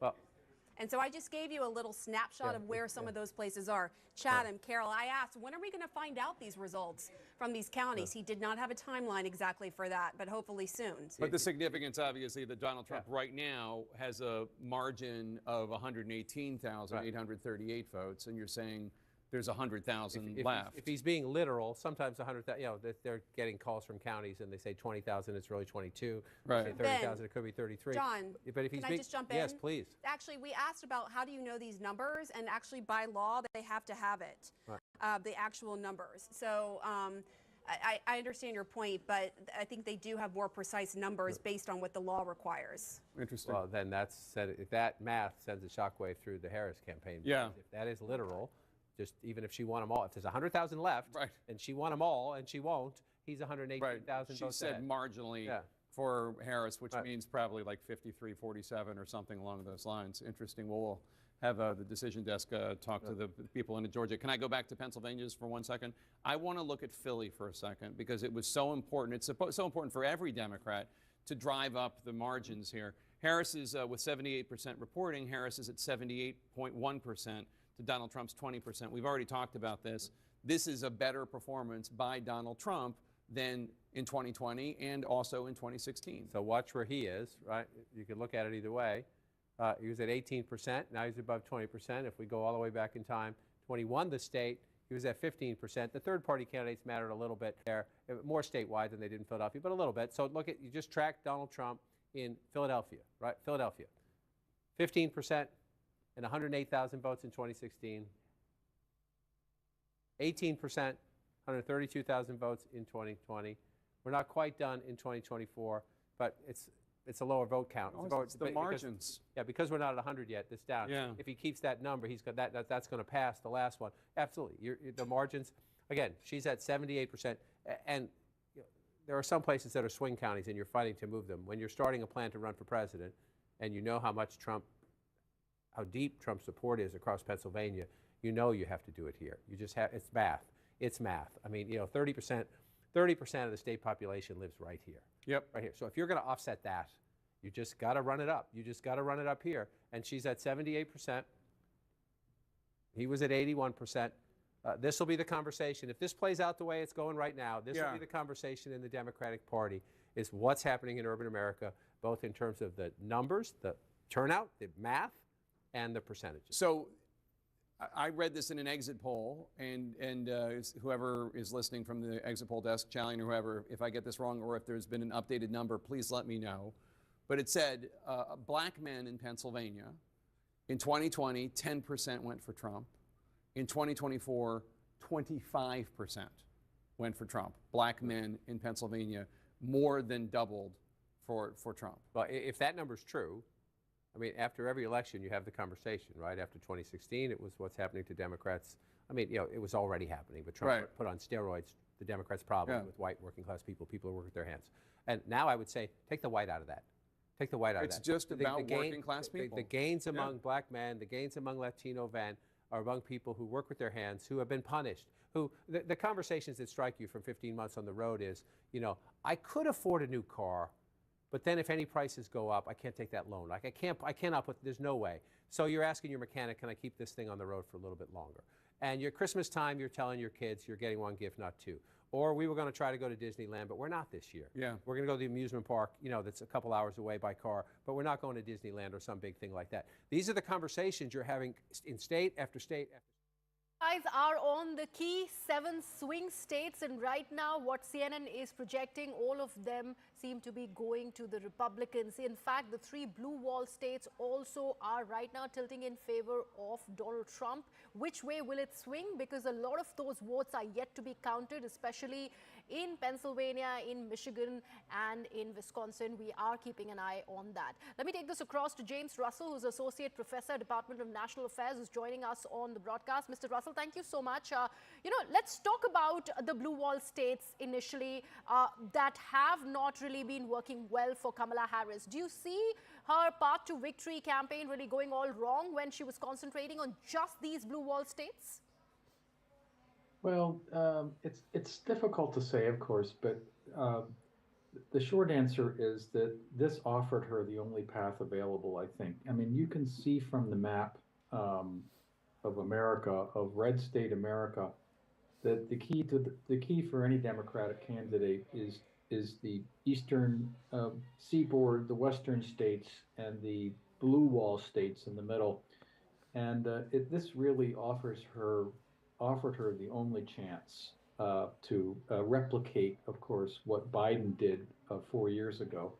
So I don't think you can question her emphasis on trying to win these states. And as the problem being, of course, as the CNN reporters have been telling us all night, yes, Harris has simply been underperforming what Biden did 4 years ago, and Trump has done better. Erie County, for example, in Pennsylvania, which is this sort of mixed county up in that's sort of emblematic of the way things have been going for Trump over the evening in states like North Carolina and Georgia and Michigan. And he has won Georgia, Mr. Russell. We are learning that this is the latest projection by CNN that Trump, in fact, has taken Georgia. Yeah. So I think the election at this point is effectively over. I mean, of course, we haven't gotten to a victory yet, but it looks almost certain that Trump is going to be returning to the White House.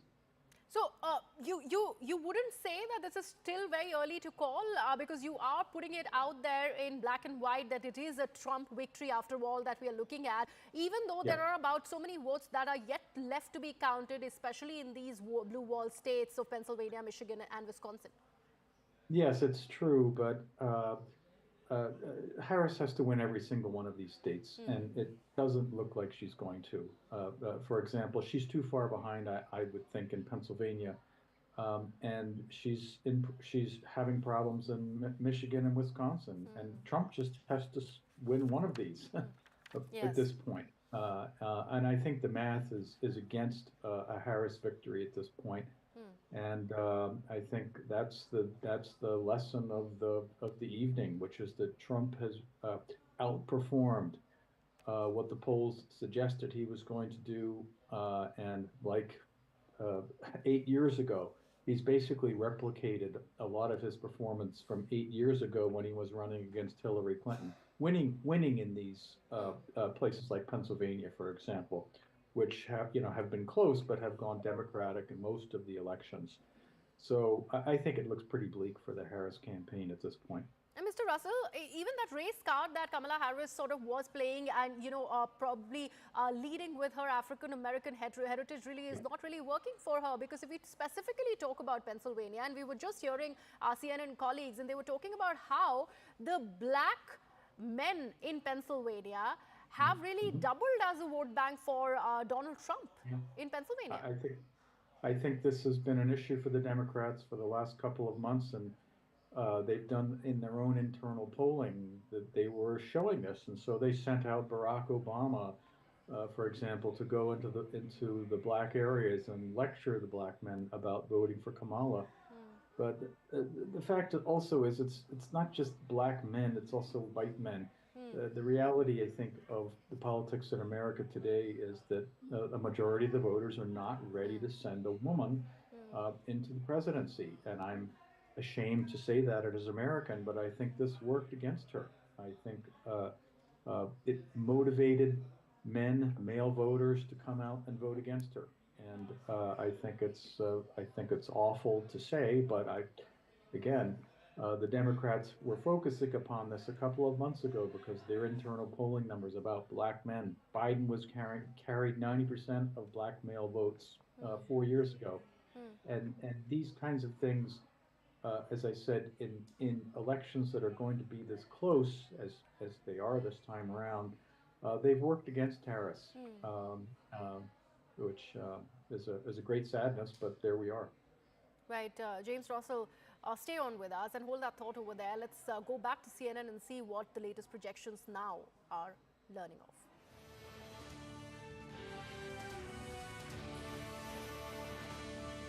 It is election night in America, and let us bring you back to where we are right now with 270 electoral votes needed to win. Donald Trump is in the lead with 246.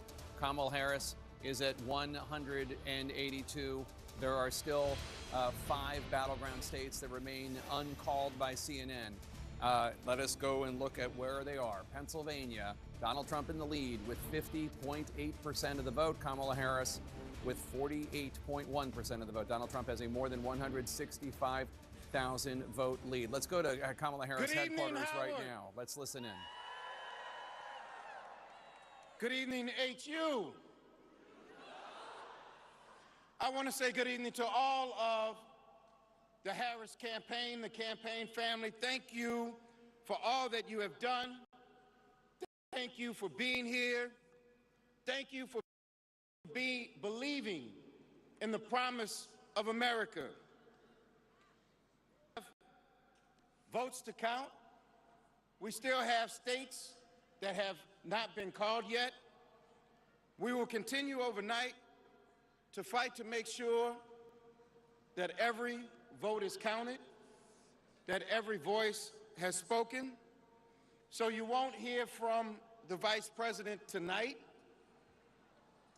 but you will hear from her tomorrow. She will be back here tomorrow to address not only the HU family, not only to address her supporters, but to address the nation. So thank you. We believe in you. May God bless you. May God keep you. And go HU and go Harris. Thank you all.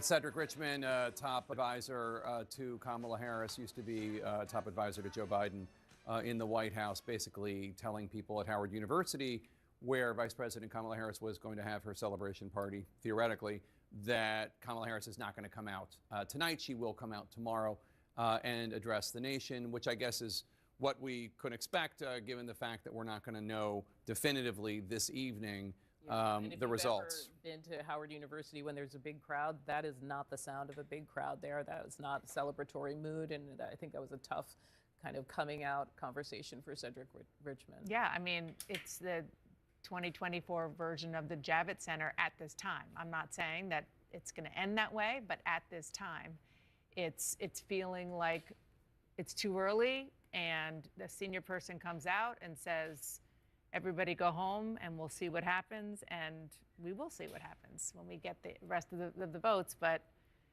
in the immortal words of Bob Dylan, you don't have to be a weatherman to know which way the wind is blowing. Right. And this very much felt, I mean, we talked before about whether this felt more like 2020 or 2016.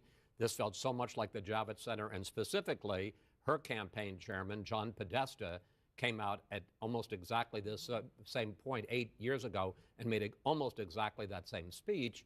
And the next day, Hillary Clinton came out and conceded. Now, again, he is not at 270 yet. She has not lost this race, but you don't have to be a weatherman. Right. And just to go over where we are right now, so there are 7 battleground states, and we have called, CNN has called, projected that Donald Trump will win 2 of them, North Carolina and Georgia.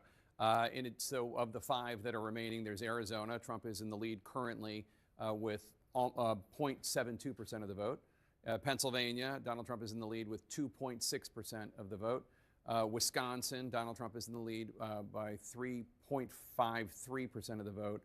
And then there's Michigan. Donald Trump is in the lead with 6.12% of the vote. There's also Nevada, which I don't see on that list there, and I haven't committed it to memory, but there wasn't enough really percentage of the vote that had come in yet for us to be definitively saying anything. In any case, the point I'm trying to make is, of the 5 battleground states that are outstanding, Donald Trump is currently in the lead in all 5 of them. And in a place like Nevada, the demographics are something that is more favorable to them. That's an electorate that has more male voters, more Latino voters, and those are 2 groups we're seeing who are leaning towards him. And I just want to go back to, even though we don't know where the blue wall states are yet, we're still waiting for votes to come in, some of the underlying themes that we are seeing that, Audrey, you were talking about a little while ago, that I think it's important to go back to.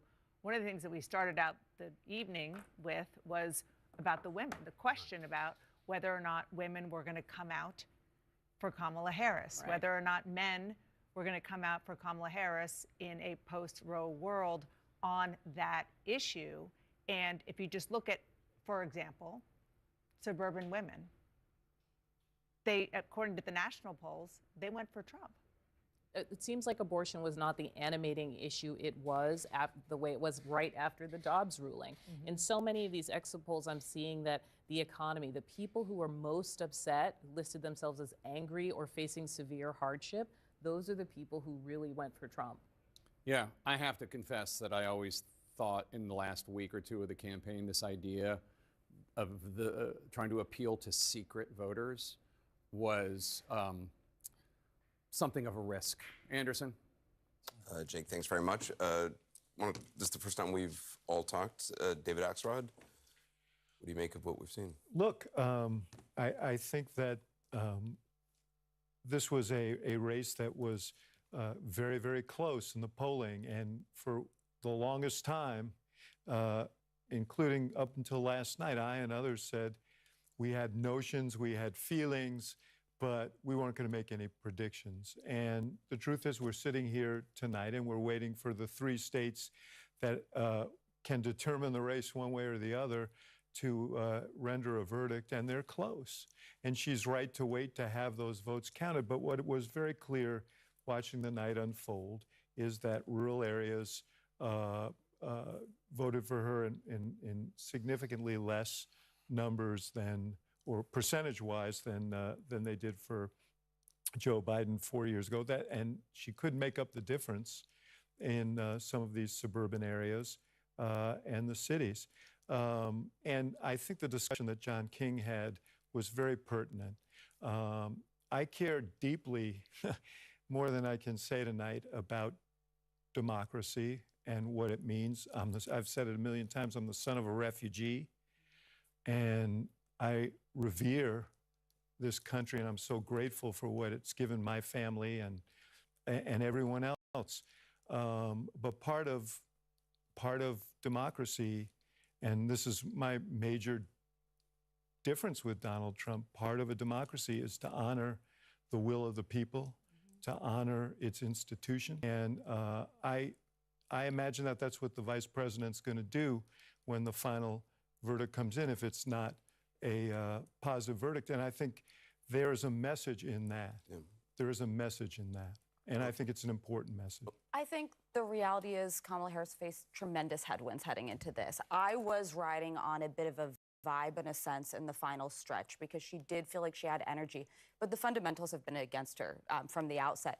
Biden's unpopularity was dragging her. She had opportunities to create distance with him, and I think chose not to. I think it's a respectful thing. You don't want to throw your boss under the bus. But the reality is Donald Trump was going to blow Joe Biden out of the water, and she needed to create that distance. There's also just some fundamental shifts that I think are happening, a realignment with the parties and within the country, and I think. All right, let me take this back to my guest on the broadcast, James Russell, who continues to be with us. James, we were just learning of, where are the stakes really in favor of Donald Trump at the moment, and how most of the people there at CNN, also our colleagues, talking about how the unpopularity of Joe Biden has dragged Kamala Harris, and that's really speaking much about her campaign. In